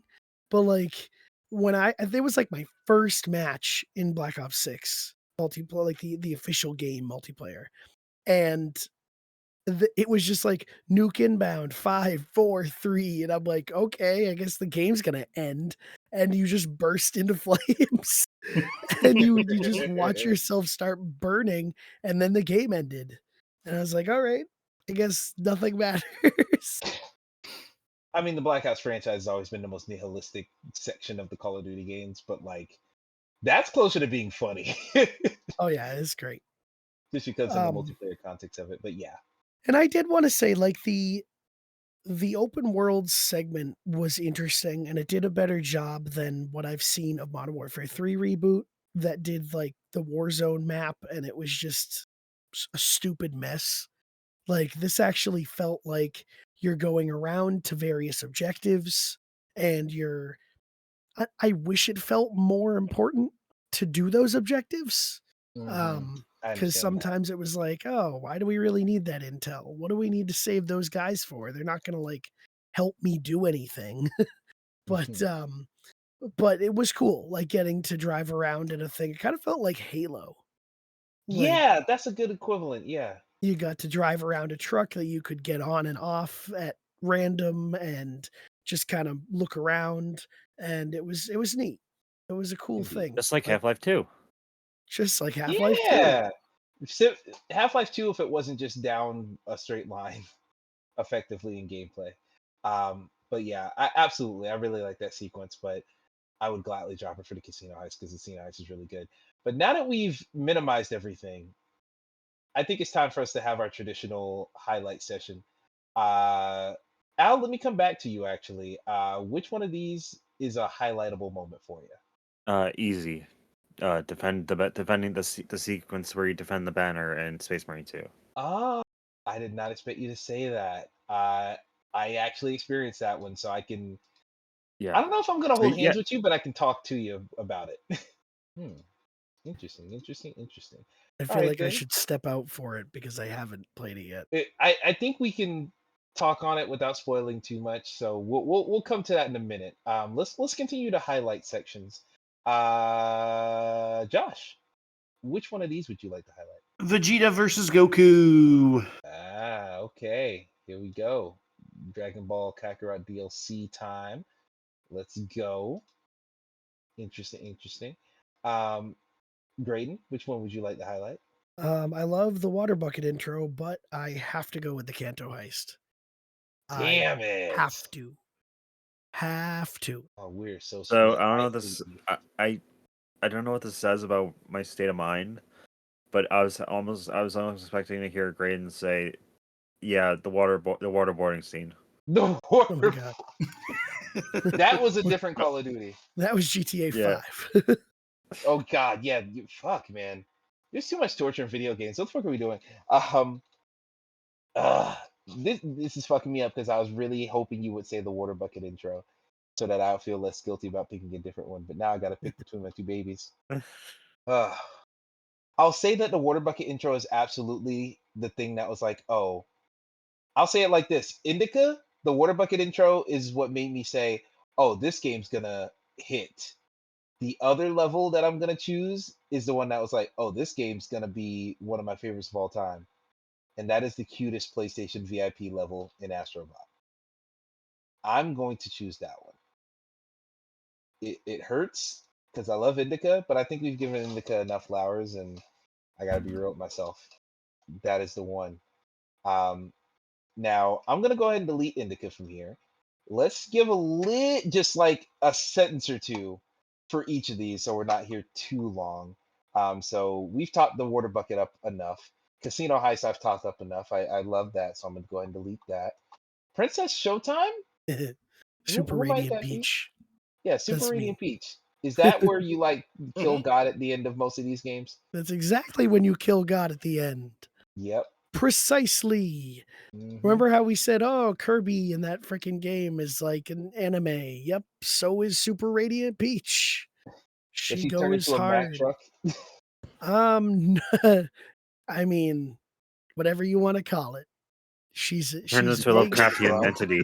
She do be large, and she's flying through the skies. you could have said in charge. She's in charge in the skies. she's Girl Boston yeah. all the time. I completely forget. It's something like she gets star power and become as gods. I don't remember what she does, but Sentient. yeah, she's pretty cool. It's a good Alright. game. Wait, so she becomes the female version of the Metatron? Yeah, that. Wow. Effectively. I gotta get that part. She becomes Mrs. Manhattan. I like that. I like that. Josh, I think this is your doing here with the Tekken 8 final battle between Jin and Kazuya. Yeah, it's a cool fight scene. A lot of build up from the past few games. But yeah, that's what it is. It's just a cool fight scene. Is it a lot of like power levels matching to where they like try to punch each other and they both like hit each other in the face at the exact same time, that type of thing?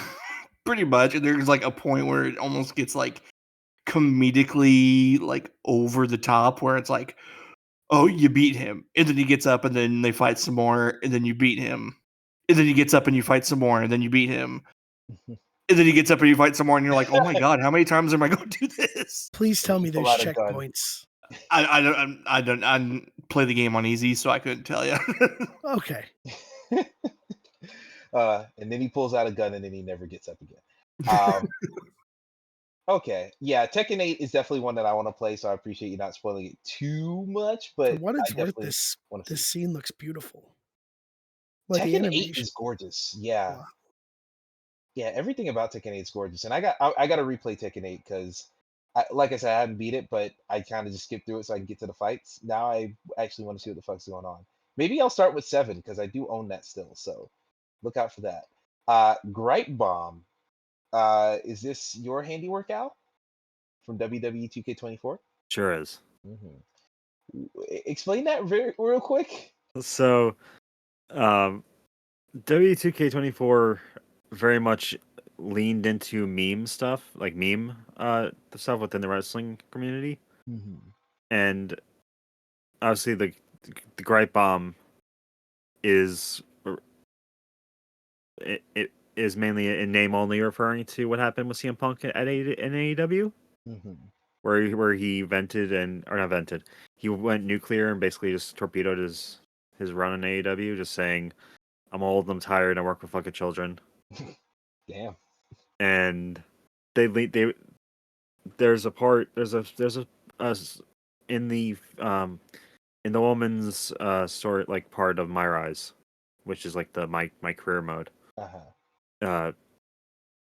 Your wrestler is being told to do this, do that, try this, do this other thing, and just goes pretty much on a I hate I'm about to say this, Oh, boy. a shoot rant. Oh, okay. Shoot ran I can take. I thought you were gonna say shoot out or something crazy. No. So I started blasting. um and yeah, that as soon as I saw as that scene happened, and like as soon when I first saw that scene back in like March of last year, Hmm. I lost it because I was just laughing for a few minutes because I was like, I never thought I'd see a WWE game like that mention stuff about CM Punk, and then obviously like CM Punk would later on be DLC for that game. So it just came full circle. It's like poetry; it rhymes. Absolutely, absolutely. Okay, that's a pretty good one. That's a pretty good one. Um, I will be striking it from the list though. And also we talked about First Descendant, Jeremy's Last Stand as well. Gonna go ahead and strike that from the record as well. Cleaning things up here. Um, I believe Dragon Age the Veilguard and Fallout London are also you as well, Al. Yeah. Um, what is the? Let me start with the Fallout one. Is the Fallout Oh, one very spoilery? Because I do plan on playing London. so it's not really like it's more of a side thing Oh, okay, cool, cool. that involves like you basically getting unlike unlike Fallout 4. There's in Fallout London there's only like there's a small handful of areas you can have as a like a settlement, which is how Mhm. frankly should have been done in Fallout 4, which is have it be restricted to a few like small pocket areas. Hmm. Okay, I But like that. the Dryad quest line is basically an airport area, or not an airport. Yeah, yes, technically an airport area in that game.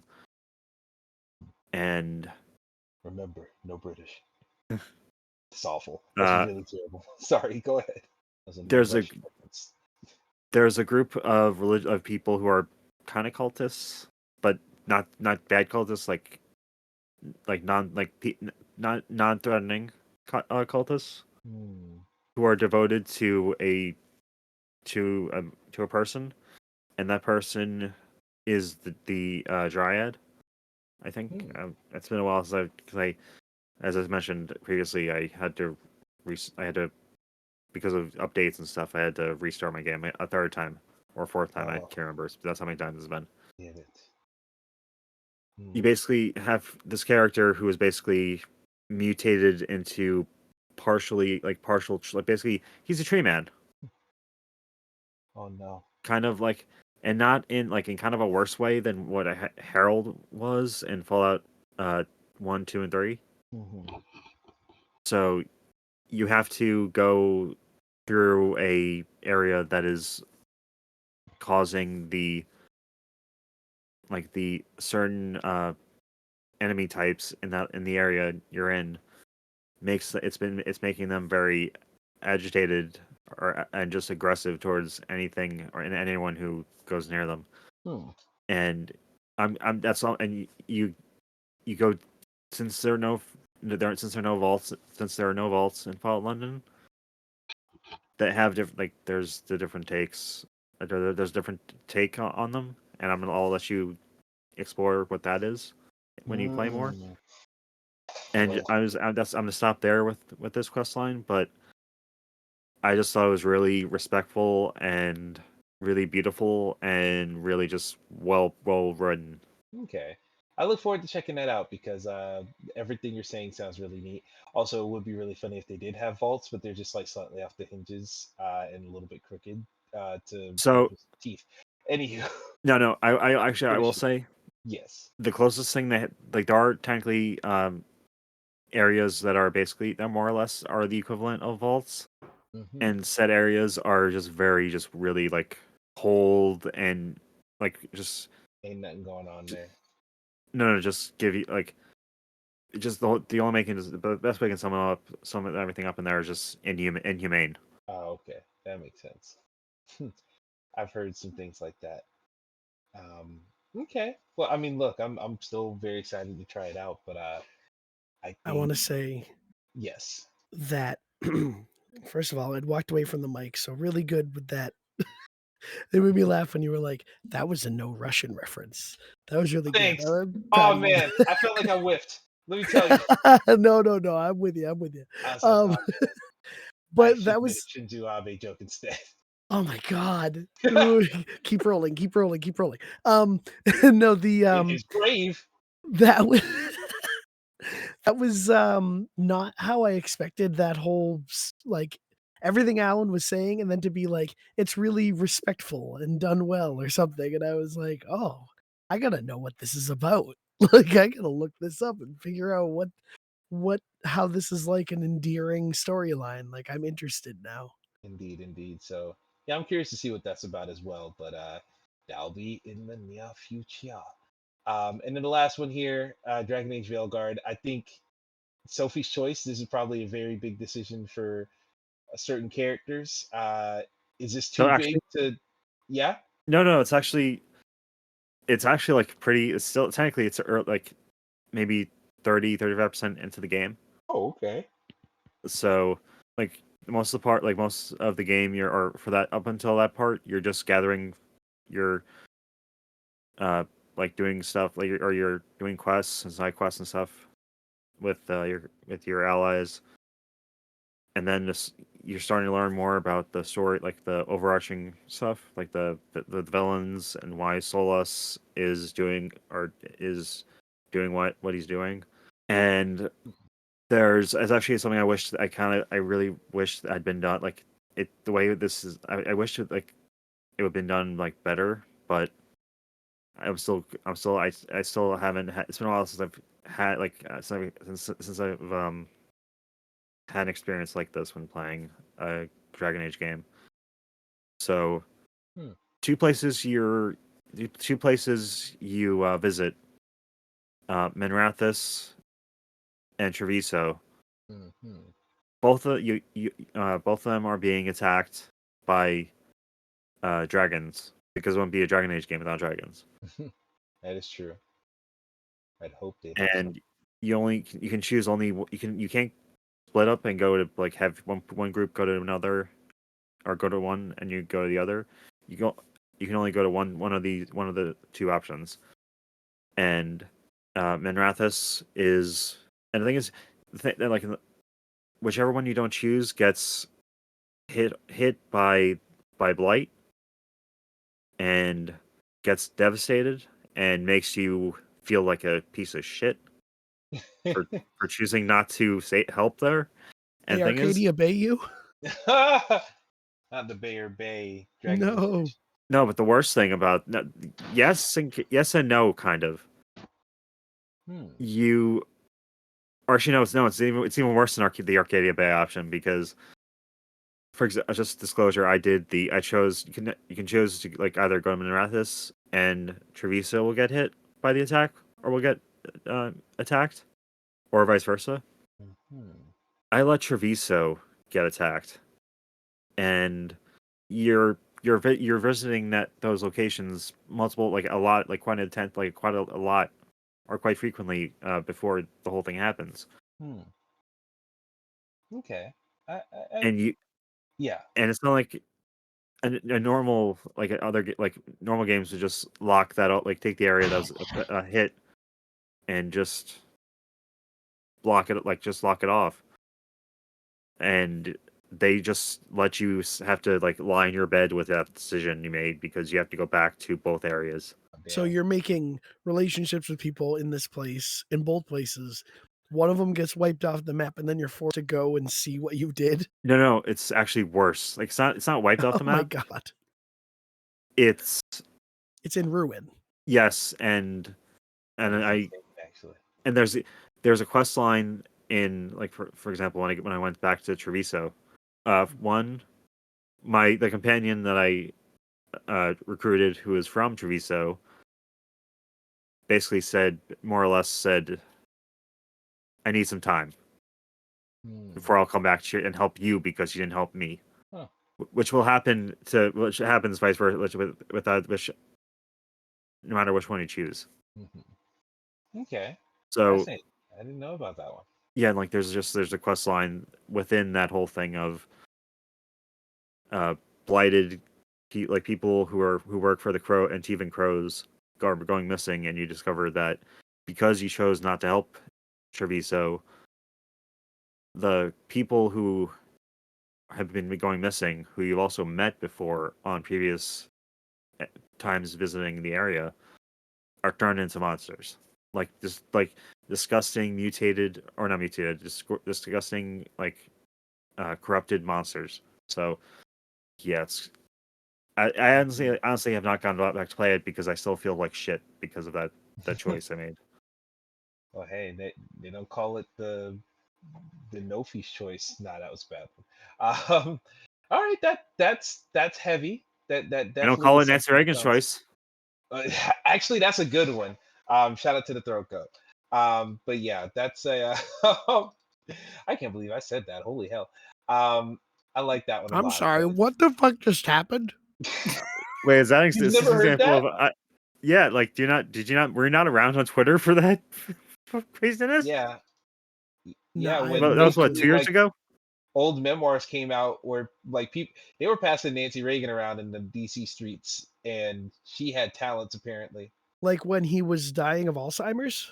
Fuck, not No, not younger, not way that point. younger. Younger. Oh my Oh. god. I mean, Huh. hey man, That process your grief any way you need to, as long as you're safe. Hey, he's burning in hell. What do we care? I mean, yeah, that's true. Yeah, he's gonna be in Doom: The Dark Ages. He's the final boss. They keep promising. Where's Ronald Reagan? I love that image so much. where in hell is Mr. Ronald Reagan? I want to be your murderer. Anywho, um,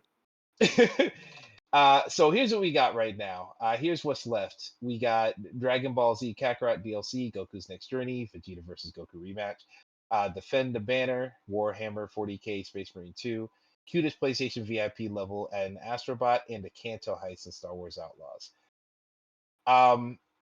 I know which two I'm looking at. I think I can vaguely put together why Vegeta and Goku is a big deal. But I'm gonna have you talk about that in just a moment. I want to hear why the Kanto heist, Graydon. I'm actually wondering, which one did you pick? I picked the Astrobot level. Oh, okay. All right. Because I thought it was going to come down to like a battle of the heists, and Yeah, nah, then it's not. it wouldn't have been a Um, battle. God, sorry. So the Kanto heist is on here for simply one reason, and it is the fact that I have never in an episode in a Star Wars game felt more immersed in the world than this mission. Um Hmm. I've talked about Outlaws for both good and bad reasons, and there was something so fun, just I want to use the term viscerally fun about this friggin' mission where it's like the culmination of everything that you've done across the game. You've gone to multiple different planets recruiting like a demolitions person, a stealth person, all these different people for your band of misfits to go to Canto Bite, the beloved Star Wars planet of Canto Bite. And It's easy. I do have a question actually, Alamir, yes, VG.TV. yes, Um, you there. You in the back. Is can you run into Justin Theroux's character from Star Wars: The Last Jedi? Was that when he did the blackface? Oh, whoa! Yo, Wait, I thought you said Trudeau. You said it's Thoreau. a joke. Good joke. Good joke. Ah. It's great. I don't know who his character was. Who did he? What? He- What? He was the person that they were going. And remember how in Last Jedi they were supposed to get him, but they got mistaken. They mistakenly got Benicio del Toro. yeah, yeah. Yep. No. Justin Theroux's character was the guy they were supposed to get, not like they get when they have to escape or get thrown out of the casino. You see someone react and turn around like what, and then just go back to playing, and that's the character that I'm referring to. Oh That's my just a God. very deep cut. So yeah, That's a really deep guy. I have no clue. Sure, I guess he's in it. I vaguely remember all that. Oh he's man. in there in his space stroller. So Wow. Well, no, I don't know. Yeah, there's also And none of those horse things. Actually, they are in Outlaws. Those horse things are a big part of Outlaws. hmm. Anyway, sorry, who was talking? Now you were talking about the Kanto heist, so I just wanted to ask: is it just very like? Is it just the aesthetics of Star Wars are just on full display, and it really makes you feel like you're really in it in a unique way compared to other games? Is that like the thing? Yeah, I mean, it's a heist. So similarly to the COD or the, GTA heists, like you just have multiple different levels of it, and then you end up in this big shootout at the end. And I know that I had sent at some point a video of like my final escape. I'll try to plug it in here if I can when someone else is talking. But I can talk while you do that because I have a question. Or someone, I have a question. go for A it. serious question this time. No, nothing that will get you canceled. Oh boy, Hey, Emmett liked Um, the joke. I appreciate that. I thought it was great. Yeah. is it also? Is there any like? Is there any part of it where it feels like all your decisions that you made fully come together and feels like everything everything's coming up Millhouse? Um. Yeah. In a way, yes. God, I hope that this is the video. Yep, Oh I think boy, this is it. I'm gonna try to send it to y'all. please, But it please, just please. has this. Um.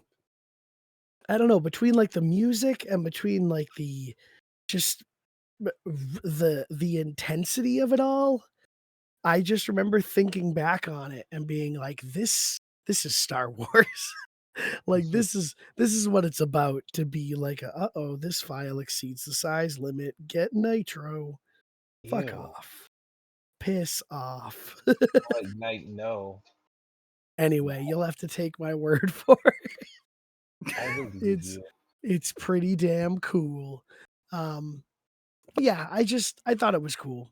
And if it doesn't win, I guess it doesn't win, but I it's my personal favorite moment because it was just such a like this is what the game is about to me. And it was like kind of the last level or close to the last level, and it was like this is we're doing it. This is what we're here for. So yeah. Hmm. Okay. I respect that pitch for it. Let's see here. Defend the banner, Al. That's you as well. Yeah. Yeah. Actually, before we get to that one, Josh, explain the Vegeta and Goku significance because I understand that they battled in the actual series. And is the rematch just like some fan fiction? Oh, this is cool, or is it more impactful than Yeah, it's basically a bunch of fan service stuff. that? It's So stuff from during the like. Oh, sorry. Go ahead. Oh, I was gonna say, like during the series, they've truly only fought like twice. One was their first appearance, and the second one was years later when Majin Vegeta and all that. And we're not going to go in deep dive on Dragon Ball here, but All actually, I can sum it up pretty quickly and like if you like not like 2 sentences less than. Mm-hmm. In the show, there was a fight. In the manga, there was barely anything. There, yes. Harry did it. So like outside of those, they've like teased the two of them fighting multiple times. Like at the end of Super, it's like, oh, here they are in their classic poses that they were doing in that first fight. And then it cuts away and you don't see it. And then in Dragon, and then Superhero. okay, yeah, they're going to fight on this other planet, and it just kind of like keeps cutting away and showing what else is happening on Earth, and you don't truly see the full fight. And so here it's like, okay, it's them two fighting where they first met, and they're like truly testing out their strengths against each other. They're going full out, and Vegeta's like reminiscing about basically from arriving on Earth to meeting Goku and wanting to get stronger than him, despite the fact that Goku just clearly keeps outpacing him. And it's just, it flashes between like their past fights and everything. And it felt like an honest recreation of like what their fight should be like and what fans have wanted to see that the show has not really given us since like the Majin Vegeta fight, where even then it was like, yeah, they fought, but Goku wasn't really going all out at that time. So it was still, it never really felt honest in a way. And this fight like actually does that to where it's like, yes, this is what their match would actually be like. And it was, like I said, very fan servicey, but as someone who grew up watching this show and who's wanted to see those fights over and over again, it was finally nice to see like a true kind of like just The like thing you always wanted finally happened. yeah, it's just good to finally see it. It would have been better if it was like in the anime or whatever, but like if this is the closest thing I can get, I'll take it. Okay, I can get with that. That's like, because I'm gonna be honest. Once again, being the hater, because that's not me, and this isn't my scene. But I was looking at that like, yeah, I'm ready to cut that. But like, I think that has a way bigger impact than a lot of these things. And if I could, I mean, defend the banner. I understand that's a story moment. We don't want to spoil it too much, but here I can talk about that one really quickly. Now, Al, tell me if I'm incorrect in saying what moment this is, but this is the moment like this is like the last stand moment, right? Yes, and then a certain then another a key character shows up to help to basically save everyone. Mm-hmm. Yes, yes. I thought that moment was really cool. I like how they kind of, it is a Yeah, very compelling set piece, and that whole level is actually the most beautiful the game looks. So it's really, they're throwing all the marbles on this one. yeah. There was actually like there was another sequence, or it was pretty much I wanted to add another sequence or replace it with a certain one, like in the list, but I realized, oh no, I can't do that because that's the fucking ending of the game. And it's like The character that they were. yeah, like oh, it's good to see you. Yes, I know. I exactly know what you mean. I still was not expecting. I'm so not expecting that at all. What sucks for me is well, I'm not gonna explain it. I don't know who that is. I should, but I don't. The first game. I know, but I've just forgotten. It's been a long time since I played that game. I'm sure if I played it recently, I would have known. But I do think that was a cool thing. And again, like I said, it totally checks out if like when going back to it and just seeing it from knowing that it's that character, that's exactly how the character would act. Yeah, it does paint all your interaction. You know what? We're done. Let's not talk too much. Yeah, because we'll give it away. We'll give it away. We're tiptoeing into things. But yeah, no, I think that Warhammer scene is really good. If I can just give my 2 cents about the scene that I highlighted, and then we'll finally break this down and drop one and sort it. The cutest PlayStation VIP level. I feel like I want to spoil it. I don't want to spoil it. Let me say this. Does anyone not know what it is? I don't know what it is. I don't. We've all beat the game, I think. I haven't. What, you don't know what it is? I don't. Okay.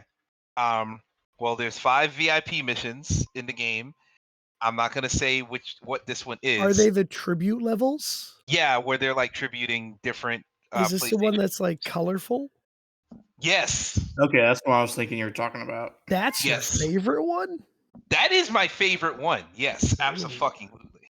Okay. You want me to tell you why? Sure. Because If it won't spoil it, like I'm afraid. I'm not gonna spoil it. Because honestly, Al, I want you to experience this. Okay. All I'm gonna say is we all knew you didn't even have to play this game to know that God of War would have gotten a representation level. You knew Uncharted would get one. You knew all the big franchises were getting one. There's one franchise that you've seen in the trailers already, and it's like one of the first kind of crossover levels you unlock. That one is kind of obvious because it's like, all right, this is a historical franchise. It's right at the beginning. All right. But Like the PlayStation Ape has Escape one? Yeah, Ape Escape. That one's a really good one because it is weird and you wouldn't expect it, but it's also like historically relevant, and so it just makes sense, especially right there at the beginning. There is one other crossover level that initially is like, this is insanely weird. Like, this comes out of left field. No one's talking about this. This isn't like, oh, this is teeing up to the PlayStation Productions movie or a new remake or blah, blah, blah. No one said anything about this franchise in such a fucking long time. But here it is in full glory, like faithfully translated into this game to a point where it's like, you didn't need to go this hard. I never expected it to be Siphon Filter, but I mean, there it was. And to call it cute is a little odd, but I get where your heart is. Yeah, man. When Astrobot gets gunned down in the middle of a basketball court. No, I'm kidding. Jesus Christ! I think that's how Gabe. I think Logan Shadow ends that way. Was it a basketball court? I don't know if it's a basketball court. If I heard Greg Miller describe it, and I imagined the basketball court in my head. In my head, Gabe Logan died on a basketball court. I don't know why. No, I think you're right. It was a boxing gym. Oh shit! Yep, that's it. What's up? I know what the fuck I'm talking about. Meanwhile, Knack just had a heart attack in a 7-Eleven. Oh shit! Well, he had a knack for crack. Anywho. Oh God, no. Oh, you can't say this. I just did. I'm sorry to say, but the point I'm trying to make. You're going to hell, man. That was bad. That was really bad, but I was also proud of myself for that one. But the point I'm trying to make here for that level is not only is it, oh my God, they showed so much love, it just an overwhelming amount of love and care for this franchise that isn't like on the top of anyone's list. It just really went all out. And then I'm gonna tiptoe here. I don't want you to think too hard, but considering the developer that made that franchise and the developer that made Astrobot and the real life connection that they had, it felt all the more impactful to have that be one of the franchises standing next to the God of War, standing next to the Uncharted. That just felt like such a, like, if you know the inside baseball of these PlayStation franchises and these studios, that is like such a show of respect and show of love to fellow creators, as much as it is just an exciting moment to see this franchise pop up again. And so that's why that one's such a big deal to me. I really do feel like that level kind of encompasses everything cool about Astrobot, where yes, it's, hey, look at all the Sony IPs, but there's people behind those IPs that makes the fact that they're even here feel more impactful. And so, yeah, I like that level a lot. It's good. And now it's time to rip the Band-Aid off. Did you watch my clip? Did you see that I sent it? Oh, okay? So you did send this. You sent it in Brain Trust. I said, yeah. It was just the one that I had open, and so I sent it over there. All right, perfect. Because I heard a beep, but I didn't see anything, so I was like, okay, that must have been a different server. Oh wow, okay, this looks pretty good. It's just some cool action, and I had a lot of fun. Okay, I see. I looked it up because actually, that's actually not. If I'd seen this, I probably would have agreed. Like if I played this part, I probably would have agreed too. With what? This is a cool set piece. Oh, Your you agree Kanto. with the Outlaws thing? No, you're talking. Did you look up the fucking level? What are we talking about? I think. Yeah, I I have no think clue. Al, did you look up the level in Astrobot I'm talking about? Yeah. Oh, god damn it! I mean, No. I'm definitely gonna get to it, but man, I never would have expected that. I yes. never would have guessed that. That. And they say everything gets leaked. I'm so surprised that didn't get leaked, actually. And I'm so Yeah. surprised the restraint that people had once reviews and stuff came out to not just talk about that all over the place. Oh my god. Like, that was so like, the closest I came to crying that whole game, besides the very, very, very end, is that level. And so, yeah, shout out to that. So yeah, I think that Kanto clip's really cool. And I love Space Marine 2. Right now, the one that I'm down to kick out is between Space Marine 2 and Outlaws for me, personally. Because I think Vegeta Goku deserves a lock for sure, just because that's impactful for the franchise, not just the game. So I like that one staying. I've told you the reasons for my Astrobot, but y'all can shoot me down on that if you like.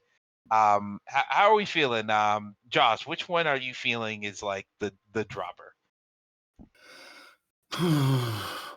Personally, when I would put Kanto probably number one based on how Graydon described it, like not just from the scene itself, but the way he mentioned how it was like the experience he was hoping to get from the game.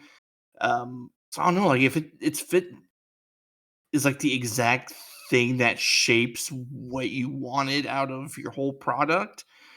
I think that's at least strong enough for me.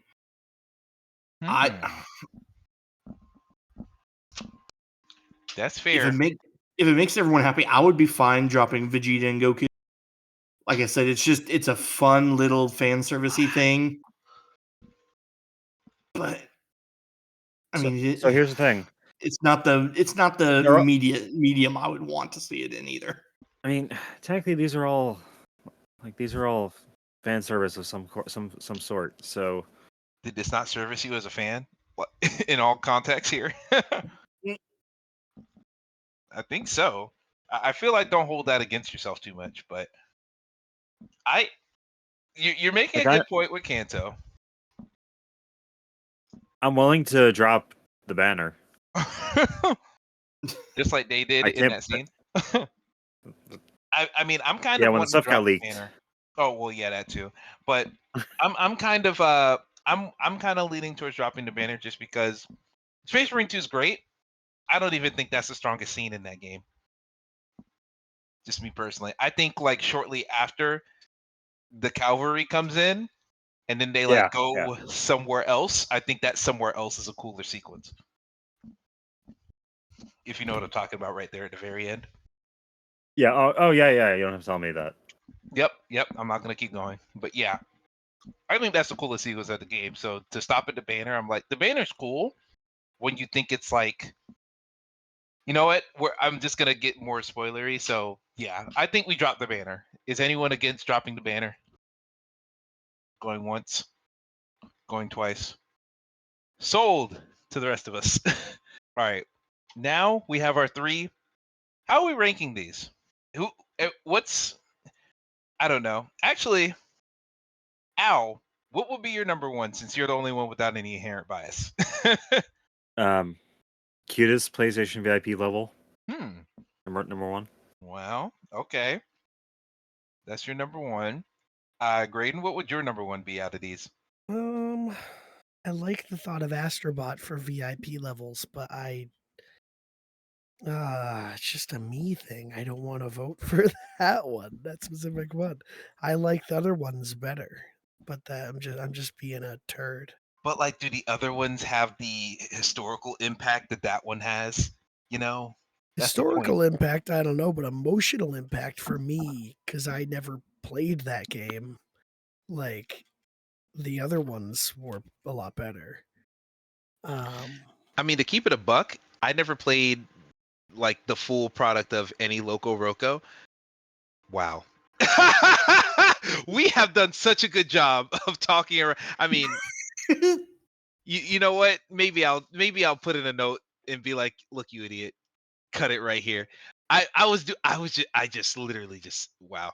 Anywho, yeah, no, I think I never played any one of those games either, but it's the relevance that it has to the history of PlayStation more than it is just that franchise itself. And yeah, that level is cool for that alone, but it's also like, hey, I can't believe they remembered this existed.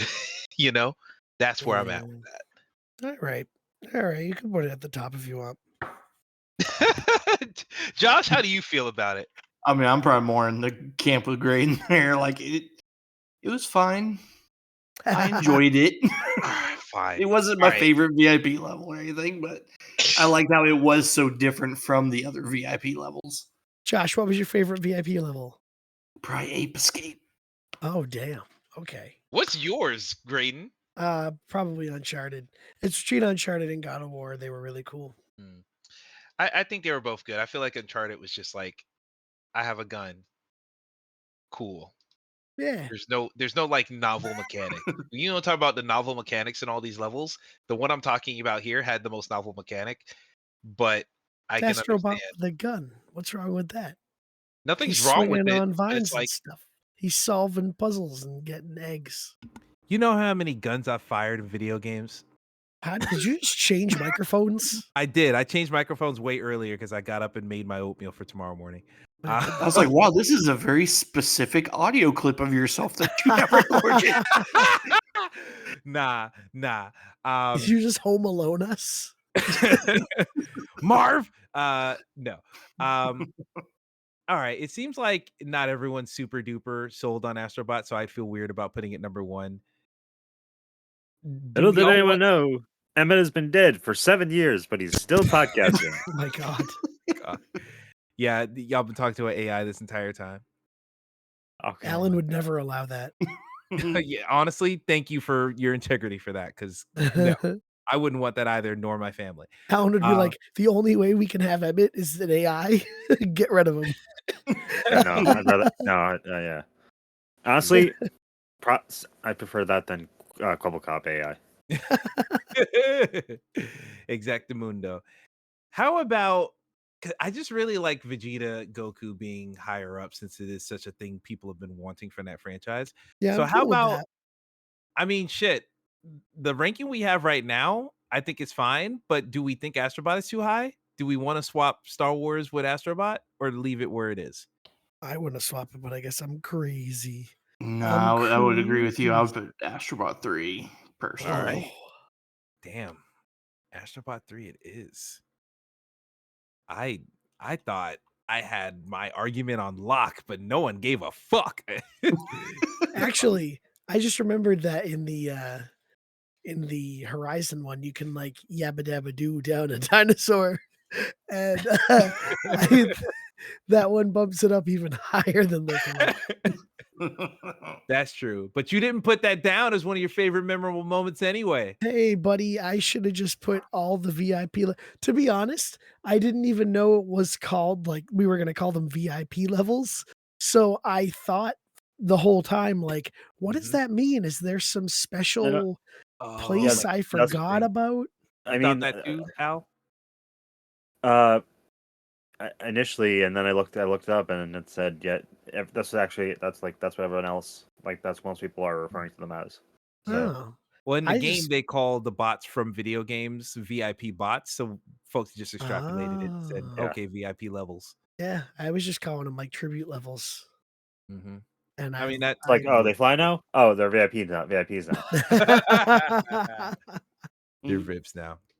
All right. Well, in that case, we have finally come to the end of this category, this penultimate category here. Best moment, sponsored by Jedi Survivor. Your winners are cutest PlayStation VIP level in Astrobot, the Kanto heist in Star Wars Outlaws, and Vegeta versus Goku rematch in Dragon Ball Kakarot DLC, Goku's Next Journey. I'll tell you what wasn't a best moment was the gauntlet at the end of Astrobot to get the fucking onion. Dude. What pissed me off about that, because yes, that was a gauntlet and it was hard, and it did take me well over an hour to just play that one level, and there's stream footage out there of me doing that. But as much as I love the bot that you get for it, it pissed me off that that's what you get at the end of all this. So funny thing about that level, and I think that this would have been like what I was saying earlier about if you it takes care of you and is very welcoming, and there's no real moment that feels like, oh my god, this is for the people that wanna like hate themselves. Like there was no trophy chasing element to it, is the best way to describe it. But what I thought Oh wait, was, yeah. so what you're saying is we need to put in next year, or for this year, or next year, whenever we do the next one. Best nihilism moment, Oh yeah. or best sadist moment. Instead of Oh no games no for no no fun, no it's no. games for hate. Yeah, jeez. Well, because that's the thing. It's like the trophy hunting. Like I've gone off on Emmett before about it. I went off on a nudist recently about it because he was playing. What was he writing about? I wish I could remember what game it was, but some game he was doing for the trophies and was like getting to the point of hating it. And it's like, no game is worth that. I remember the Emmett did that with God of War. No game is worth Yeah. getting to that point. And it's like, Big mistake. so I'm just picturing just the Uncle Sam. I want you, like we just but the pointing the finger and it's just Graydon, super just his face, photoshopped onto Uncle Sam's face, just pointing and saying, "No, don't hate it." I want you to stop playing shit too much until you hate it. Yeah. don't do this to yourself. Actually, I just looked it up and it was Plucky Squire. Oh, Because he was oh. how long did he say it took him? I don't even remember. Oh, it took him after a few months. Yeah. Oh, He gave it some time. But like my anyway, boy. my point is with Astrobot, I hadn't really fucked around with the costumes very much, like during the main game, because I kind of saved all of my coins till the end to do all the gotcha stuff. And so I had gotten a costume, and I'm gonna spoil the gauntlet character if it's like a big deal, just It jump out the now. But I kind you of said it. I the kind of fact already that said it. I mean, you have already said it, but also the fact that you could spoil it and it's not that big of a deal means that it wasn't a great reward for the end of this gauntlet. Exactly. Um, and so anyway, my costume, sorry, I'm drawing this out, but the costume I had picked was Parappa because I was like, oh, I love Parappa. I'm just gonna play as him. Did the gauntlet, unlocked Master Onion. And then I was like, oh my God, I bet there's one more VIP bot for every costume. And you Ha! have to do the gauntlet like 50 times. And I thought, No. there's that trophy hunter thing. Oh, And then I looked it up and I was like, oh, everybody gets Master Onion. Okay, well, that's strange, but I guess I'm done. my god. So thank God you don't have to do that. But I'm glad for you some, didn't try it. yeah, I was like, oh God, do I really care about Bloodborne enough to get whatever that guy is? And like, Graydon, just don't say anything else, or else you'll get canceled by half the internet. oh, whatever, Bloodborne, shove it up your. Let's do Game of the Year. Look, you just get I actually there's some really fucked up jokes that I could make about Bloodborne. That there's some gnarly shit in that franchise. Well, it's not a franchise yet, Sony, but No, it's a franchise because it's technically spawned. It has unofficial sequels and other different like stuff. not anymore. They all got DMCA. No. That's what I mean. Unofficial. Like, Okay, that's- okay, that's- yeah. It's technically like if it's like the carding one. Mm-hmm. Yep. Nightmare That's so Cart, weird. the Yeah. PS1 remake of it. Anywho, that is all you got for that category. It's time. It's time to rip the band-aid off. It's time to do this thing. We're making a top 5 of 2024's best games of the year.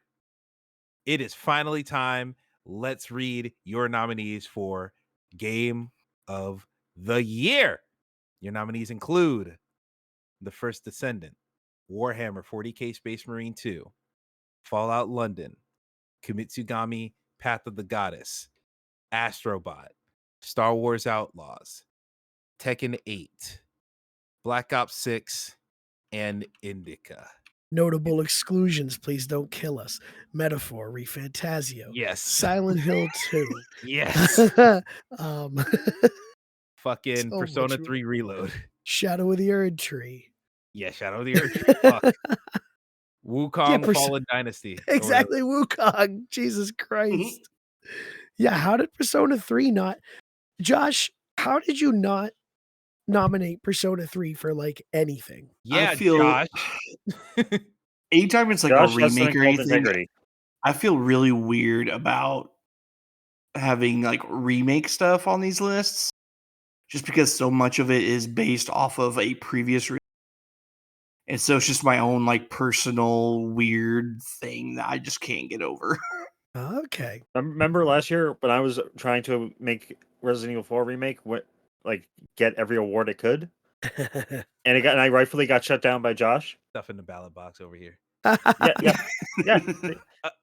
I will also add other notable games that we probably didn't talk about on any of these shows, let alone here. Final Fantasy VII Rebirth. Sorry. Helldivers 2. Sorry. Fucking Animal Well. Sorry. Prince of Persia: The Lost Crown, which I love but didn't finish. So sorry.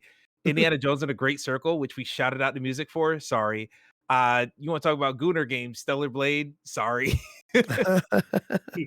Like, there's a lot of look. We are 4 individuals with the free time that we have, with the interest that we have, and the shit that we got to do in our lives. What a We year can't- for games. Let's give Game of the Year to Fallout London. Hey, what's that supposed to mean? No, nothing. It's just funny. Like if it walks away with Game of the Year, it deserves it. You have talked about it like it's a second coming of Christ. I love it, but Indeed. it's just the fact that it's like The fact that it's on here? mod. Yeah, like it's a mod, and we nominated it because it's yeah. like this is what we play. Exactly. Yeah. No. Our Nine list is Gold, like no no Like a one Dragon. else. That's why I love our Game of the Year stuff, because it's like we are such an eclectic mix. We just play some shit, and some of that shit is here. We can't play everything, so this is what happens. Like an example, Game of the Year last year was clearly I don't forgot what it remember. was. Bramble. Elden Ring? Bramble. Oh yeah, Oh shit. I mean, hell, this is our 5th year of doing this, right? And we had Bramble, Elden Ring, Lost City, Forgotten City, and It Takes Two. what an eclectic mix, right? So, like, we're not the kind of people that are really going to be giving Game of the Year to the biggest game of the year. Or not your dad's video game podcast. Amen. I Suck don't know. that This over- year might be a little different. Yeah, this year, I think 4 through 5 might be more interesting than number 1. Yeah. But let's go ahead and hash that out. Do we want to just get it over with and do number 1, or do we want to wait for it? Oh my God. Why? What, you that sure about number 1? You know what? Oh, if you're not sure, then no. So let's wait. Let's all highlight 1 for each of us. I'm going to fuck me. Ugh. Wow. I don't want to hear about that.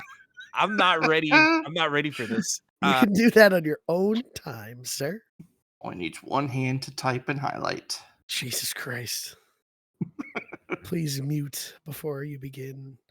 I will say about this. Oh my God, hold on. I got a cough. I will say my vote, I think I'm going to pick simply because my reason. Oh my God. I'm trying to formulate my thoughts. My reasoning for I don't think we have a number 1 right out the gate is because, like I just said about our previous years, we've been able to talk up the most random games to then be number 1. It Takes Two was Game of the Year, and only one of us had played it. So it's like we could talk about. Hey, yeah, go ahead. Out of all these games, the only one that I can admit, and I'm confident the rest of you can admit that it could be number 1 would be Astrobot. Right. But I That's don't think the that one who means I it should talk- be number 1 necessarily. But I think you're talking about games that, like, oh, we could talk ourselves into it. That is the game that we could all easily talk ourselves into. We just have the advantage of the fact that all of us played it, if not beat it. Yeah, and like I'll be honest, it's the only game like all I want is Fallout London somewhere in the top 5. I don't, or not even the top 5, the top or the bottom top of the 5. So like So number 5. Anywhere between 4 and 5. 4 and 5. Okay, that's what you want. You just don't want to be dead last. I want it to be somewhere in there. All right. Well, in that case, I'm gonna highlight Fallout London for you, Al. I think that's the one you're gonna ride for. Go ahead and say what you were about to say, Graydon. I was gonna say, can you see giving Indica number 2? Oh, I haven't even played Indica, and I would be told to based on how you guys have all talked it up. Oh, because if it were number 2, then we can say fuck it, Astrobot number 1. I just don't think we'll get much pushback. I know I'm thinking for Josh, but I really feel like his horse in the race is First Descendant, and he's gonna say, I don't really care. Oh no. Josh, let me give you a chance. Is First Descendant your ride or die here? It is my number 3. Okay. Oh wow. After Indica and Astrobot? Well, if we're going to add Indica in there, it'll be number 4. Oh, what's your 2? The 3 I put on here were Astrobot, Tekken 8, and First Descendant. Oh, Tekken. I forgot about that. Okay. I'm sorry. I forgot that was there. I didn't see that one. As I speak, as I'm saying this, I'm currently downloading an Indica. Fuck yeah. Oh yeah, we did it. Because of the damn water bottle or the damn water sequence you mentioned. I was about to say the water bucket challenge. Let's go. Oh, that'd be because I challenge Mary Magdalene. All right, I'm done. Damn, no, ice just bucket challenge. Yeah, she does ALS ice challenge and just falls.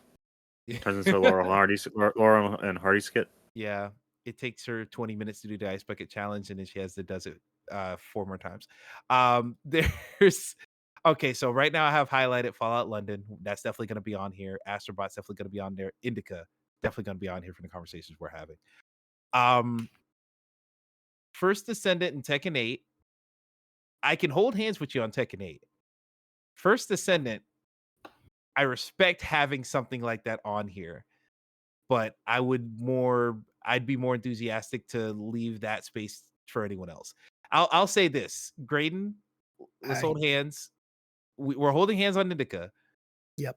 We should definitely let our sweet baby boy go out to pasture on this one. Black Ops 6. Oh yeah. Yeah. We physically cannot give Black Ops 6 Game of the Year status. I will shout myself out on the last episode when I added Black Ops 6 to Game of the Year because I was feeling myself. I remember shouting out, I'm the Black Op tonight. I will not be that Black Op tonight. It was a great joke in the moment, but I got to be real with myself now that we're down here to the wire. Black Ops in the sheets. Now, is can anyone I just say? Yeah, go ahead. Can I say from the maybe hour I've played, Space Marine 2 does not deserve Game of the Year? Yeah, that game does not grip me like the first one did, and I kind of want to send it away to GameFly. Damn. You gotta wait until we get to play it, which I know is holding up your slot until we get around to it. I know, and it's not your fault. It's literally just every time I go to play it, I'm like, I don't want to play this game. The lore of it drives me nuts. Does it just stop there? Huh? So is it a matter of there's a sort of a mental block or a mental barrier that you just you can't get past it, but if you were to get past it, you might have fun with friends playing that game? I could have fun with friends, I think. It's just and literally I've thought the only way I'll keep at this game is if I play the whole game with people, which I just think is a lot to ask of you guys. But I just hey, I will whenever you want to play the game, I gotta find it first because I got Pokemon card. I got too much stuff in here. Got too much stuff. I'm in my own tomb. Understandable. Okay, you find it, and I will hit you up whenever I ought to get it because it's like a 6-hour long game or something. It's so short. But the thing is, it's a quote. I don't know if it was Rick McCallum, but it's so dense. Every frame has so much going on inside of it. Yeah, it's overwhelming in the best way. Yeah. Oh boy. Yeah, I I can't disagree though. I feel like everyone's been talking about how Warhammer 40,000 Space Marine 2 is like, oh yeah, they brought back PS3 style action games. Hell yeah. And I'm happy about that. I'd love to support it. If this was a top 10, this would be like 7 or 6, if that. So like I love Space Marine 2, but Al, I think you're the main one who would hold hands with me on it, but I think we gotta let our bird fly, huh? Yeah. Okay. Yeah. Oh. Now, or Forgive me, Emperor. you tried. I mean, look, Al, I think you're the only person who's played more than 10 minutes of Fallout London, because I played 10 minutes of Fallout London. We're not I thought you were deleting gonna say- it. I thought you're gonna say you're the only one in here who owns more than one Warhammer game. No, I own like 3 or 4 at this point, bundles and whatnot. So yeah, don't get too tied up on that. Now, I think I also gotta be real with myself. Is anyone gonna hold hands with me on Kimitsugami, even if it's like a number 4 or 5? Honestly, maybe. I could see it being on there. Now, here's the question. I think we have to choose between 2 different pairs. First Descendant and Tekken 8, Star Wars Outlaws, Kimitsugami. I think First Descendant and Tekken 8 are both Josh's picks. I would be willing to keep Tekken 8 out of those 2, but when it comes to Kimitsugami and Star Wars Outlaws, I think, Graydon, you care a lot about Star Wars Outlaws. I care a lot about Kimitsugami. I'm trying to see, is the excitement there to have both of them on there for the different reasons? And then keeping Tekken. Here's the thing. Who else is here to keep First Descendant? Nobody. So you could take that one off. Damn. I like it, but again, it's just one of those ones about like my heart can only go so far because of it being an MMO. Like I won't stay with it enough to really feel like it changed my life. Yeah, I think we would all have a lot of fun if we all jumped on there together. Oh yeah, I would love to do some kind of game night with it. I believe that. Yeah, and it's free to play, so I don't see why not. But yeah, this is one. First Ascendant, it looks competent. I can't get excited about a game like that. Not just because it's a free to play MOBA shooter, or not MOBA, but like shooter, live service, blah blah blah, whatever. I'm just not seeing too much in it that's like, oh, here's the new innovative thing you've never seen. I feel like I've seen games like that before, but not to shit on it too much, but that's just the reasons why it just doesn't excite me. So right now, here's what we got on here. We got Fallout London. We got Kimitsugami Path of the Goddess. We got Astrobot. We got Star Wars Outlaws. We got Tekken 8. So that's 1, 2, 3, 4, 5, 6. We only need to drop one more. Holy shit. I'm honestly all right with dropping Outlaws, I think. Really? I'll take one for the team there. I mean, not nobody Now, here. What? if you don't want to, then look at point the finger in a different direction and justify it. Nobody here played it, and nobody really in the world played it. Everybody gave it hate to the bitter end. They didn't like, even when they supposedly fixed stuff. No one played the DLC. Like, I didn't know this there was DLC game- until 4 seconds ago when you said that. like, Do you mean the This- DLC that was locked behind a paywall? yeah, this game. Well, isn't most DLC? No. but- I mean like the season, like the special edition, like the super edition, Oh, fuck that. the Java DLC. Which, funnily enough, my other game that I would swap interchangeably, because I have I have had more fun with it than Star Wars Outlaws. Life is Strange Double Exposure. Wow. And Wow. and that also, its DLC, though it's just cosmetics, is locked behind an upgrade edition. Oh, Bro, what yeah, is this that's Resident Evil 5 version? Which is so funny. I was gonna say I'll mention it in the IBC, but the fact that I didn't know that game was gonna be so much about changing your clothes. Like every Yeah, chapter starts off with change your clothes, and you only have 3 outfits because you didn't buy the digital version that came with like 7 more outfits. And I kind of wish I did, but I also wish I didn't. So I'm okay. Not you but- being drip what are we deprived. doing here? Right. It's just like I can't dress like. I think there's a Final Fantasy The thing is- pack. Dress like yeah, there's a Cloud Final Strife. Fantasy pack. But the thing is, I'm mad because they locked Hot Dog Man behind the paywall. True. Poor Hot Dog Man. Justice for Hot Dog Man. God, I love that R.I.P. fucking game so goddamn much. I'm loving it so much. I have an hour and a half left to that game, and I have no freaking clue how anything in that hour and a half is supposed to make me hate every season of Life is Strange and regret being a fan. I'm Oh, I ain't starting hear all that. I'm starting to Yeah, think I don't. the internet is a bit crazy. Oh, To- I hot mean, take. it's the internet. It's the internet. Of course, they're crazy. Oh my god! I mean, it's so good. they have to Captivated, admit it. captivated is what I am with Life is Strange Double Exposure. All right, I gotta see what's NT cracking. way. Indeed. Star Wars Outlaws is a lot of fun. Is it my personal game of the year? After looking at Indica and Astrobot, it's my number 3. So I'm okay with getting rid of it because I think Kunitsugami might be Emmett's number 2. And that's like, I'd rather let him have that. Aw. Thanks. But now let me give one more opportunity. I think it's Outlaws or Tekken 8. I want to keep Tekken 8. Yeah, me too. I mean, shit. You're the one who brought Outlaws here mostly, so I'm gonna just do it. It sounds like Tekken 8 is a special game, and Yeah, the people who have played it really enjoy it. So indeed. Now that we're here, we have 5 games, ladies, gentlemen, and the MBs. We have Fallout London. We have Kimitsugami Path of the Goddess. We have Astrobot. We have Tekken 8. We have Indica. Now all we got to do is sort this out. I'll tell you right now, I am not sticking with the sorting we have right in front of us. Are we putting it at the top? Are we doing it? Is anyone going to question Astrobot at the top? I think that's where it belongs. Yep. what the hell was that? Are we under Al, was attack? that another sound effect from you?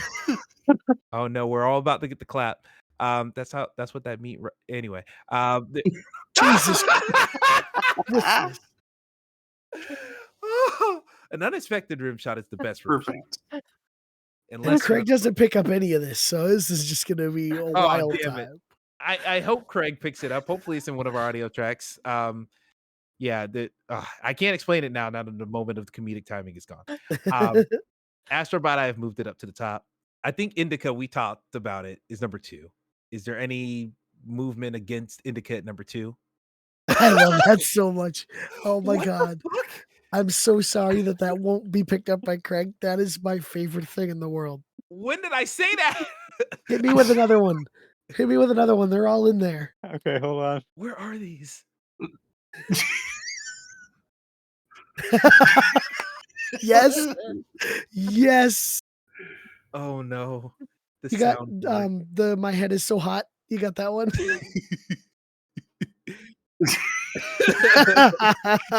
I've said too many things on the internet.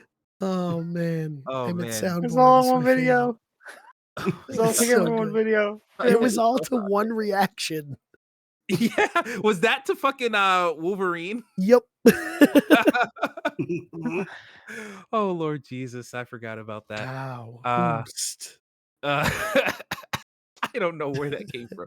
All right. Back on top, especially because this is a horrible listener experience. We got Astrobot number 1, Indica number 2, Fallout London is after that, then Kimitsugami, then Tekken 8. I think Kimitsugami deserves to be number 3 in this list, and I'm gonna let y'all fight about Fallout and Tekken 8. Al, I know you said Fallout. You just at least don't want it to be at the bottom. Oh no! All I said I'd rather it be. I don't want it to be. I don't want it to be number 1. I want Astrobot to be number 1. I said I'd be fine with it being either number 4 or 5. Oh, 4 or 5. One of those. Yeah. I like Tekken 8 number 4, Kimitsugami number 3. That's what I like. Is anyone not feeling that? I think I'd be okay with that. Read it one more time. What I have on the screen now. What we're looking at here. Yeah, Fallout London at 5, followed by Tekken 8, then Kimitsugami, Indica, Astrobot 1. Wow. I'm kind of okay with that. I like this a lot. Once again, I like how it is obvious and eclectic. I And like the how fact that Mhm. like every game of the year for the past few years, it's just been craziness, and then we get to game of the year, and it's just like, okay, yeah, what about this? Okay, yeah, okay, Yeah. bye, y'all, bye. Let's do this. Let's do this. We'll be back here next year. What I like about this list is you know the star player, but you don't know any of the supporting roster. I really love that. I'm digging this list, y'all. I think we cooked. I think we cooked. Good job, everybody. So we're all content with this. This is the time to speak now, forever hold your peace. We From got now a hold. on, Yeah, I go would ahead. like to also be called obvious and eclectic. I think that describes me well.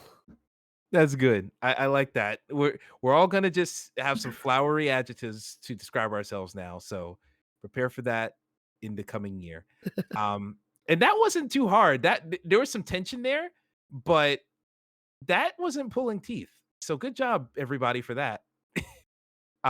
So yeah, with that being said, the final category of our Game of the Year 2024, Game of the Year, your winners are number 5, Fallout London, number 4, Tekken 8, number 3, Kimitsugami Path of the Goddess, number 2, Indica, and number 1, Astrobot. Da, da, da, da, da, da, da, da. Okay, I'm not gonna do the whole song.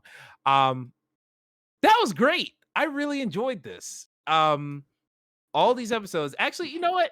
Round of applause, everybody. Round of applause. You did it. You made it. You made it to the end of the show as a listener, and we made it to the end of these recordings.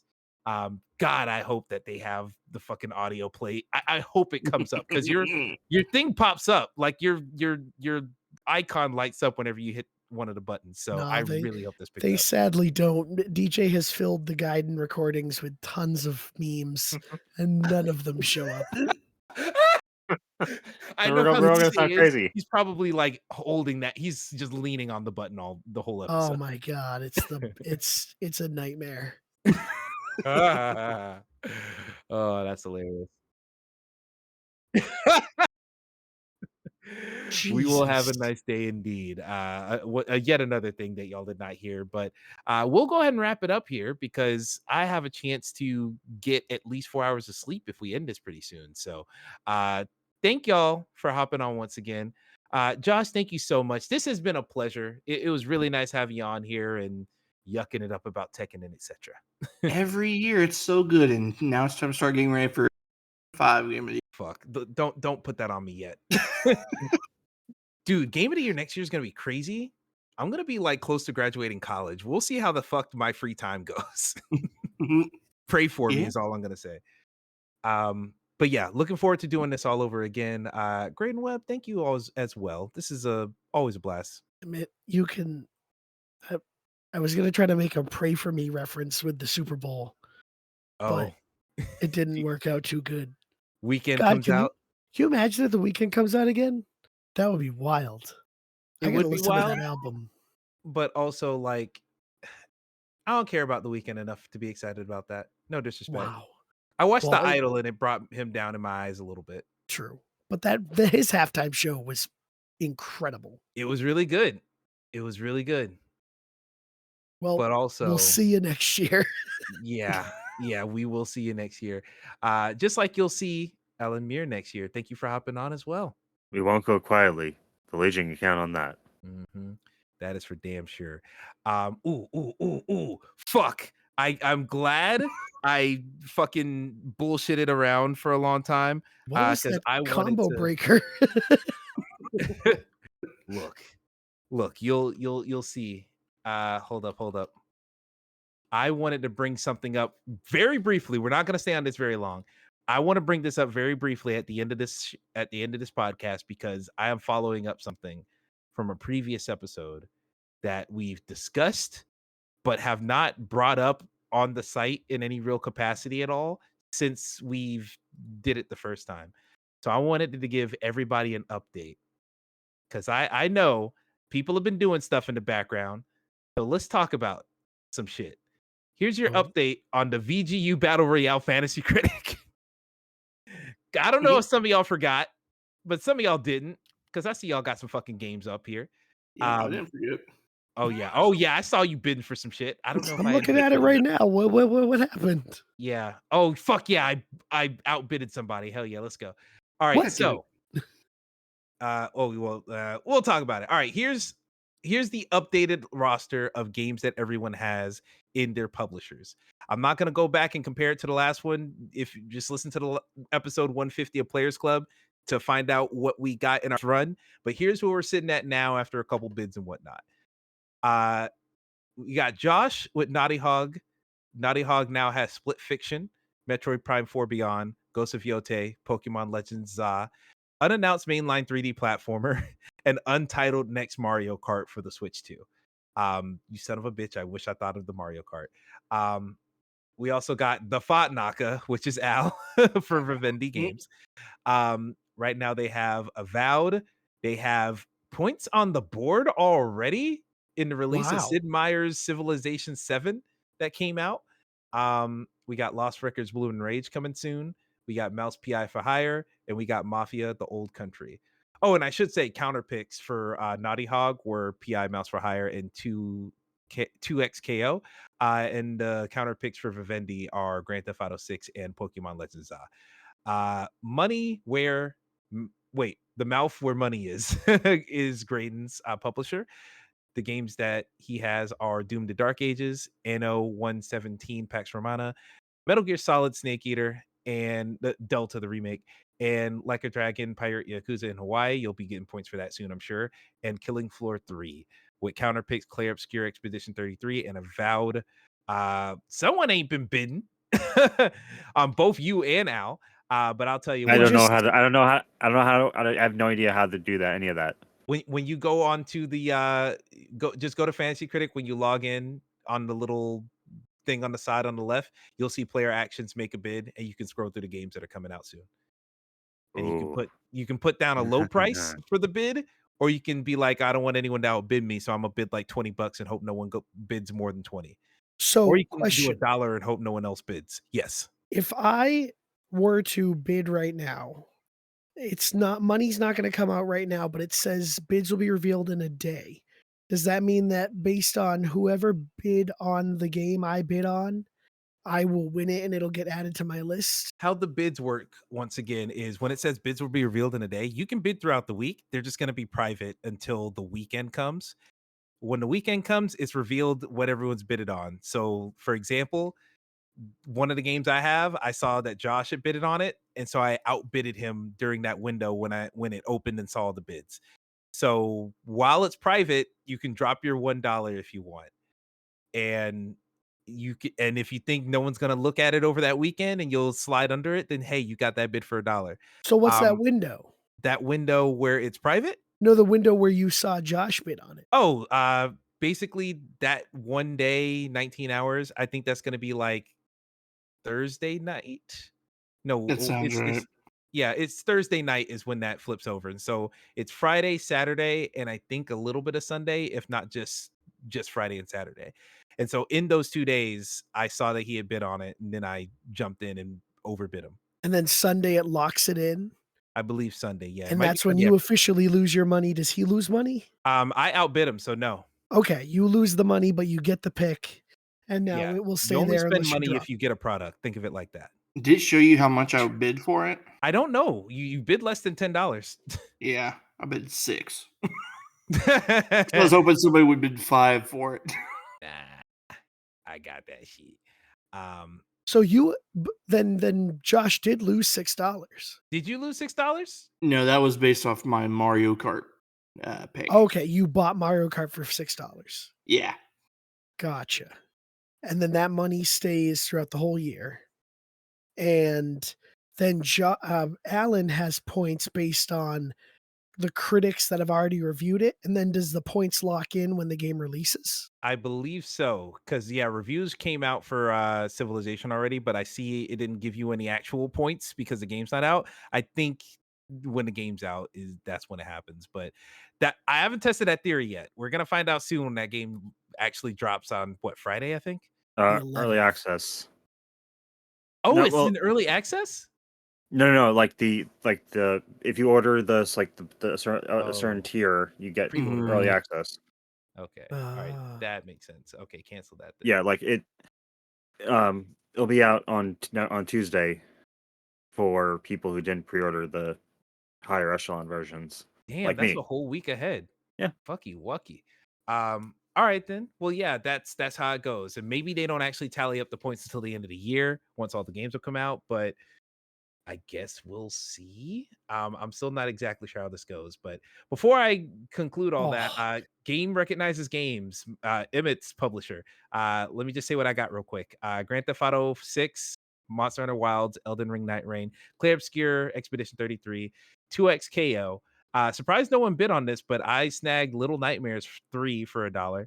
An unannounced Elder Scrolls Oblivion remake. That's the outbidded game that I got from Josh. But yeah, that's where we're at right now.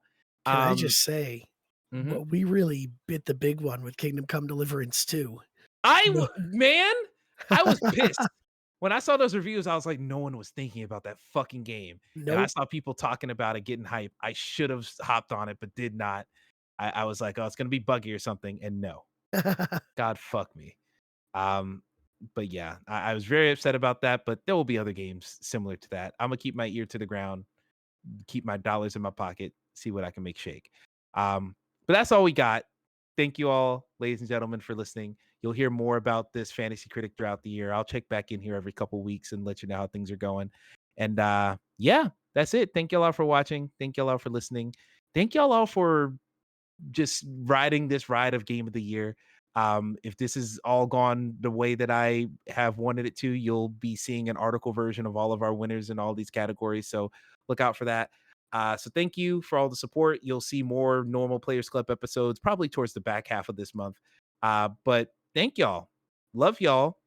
And I'll see y'all.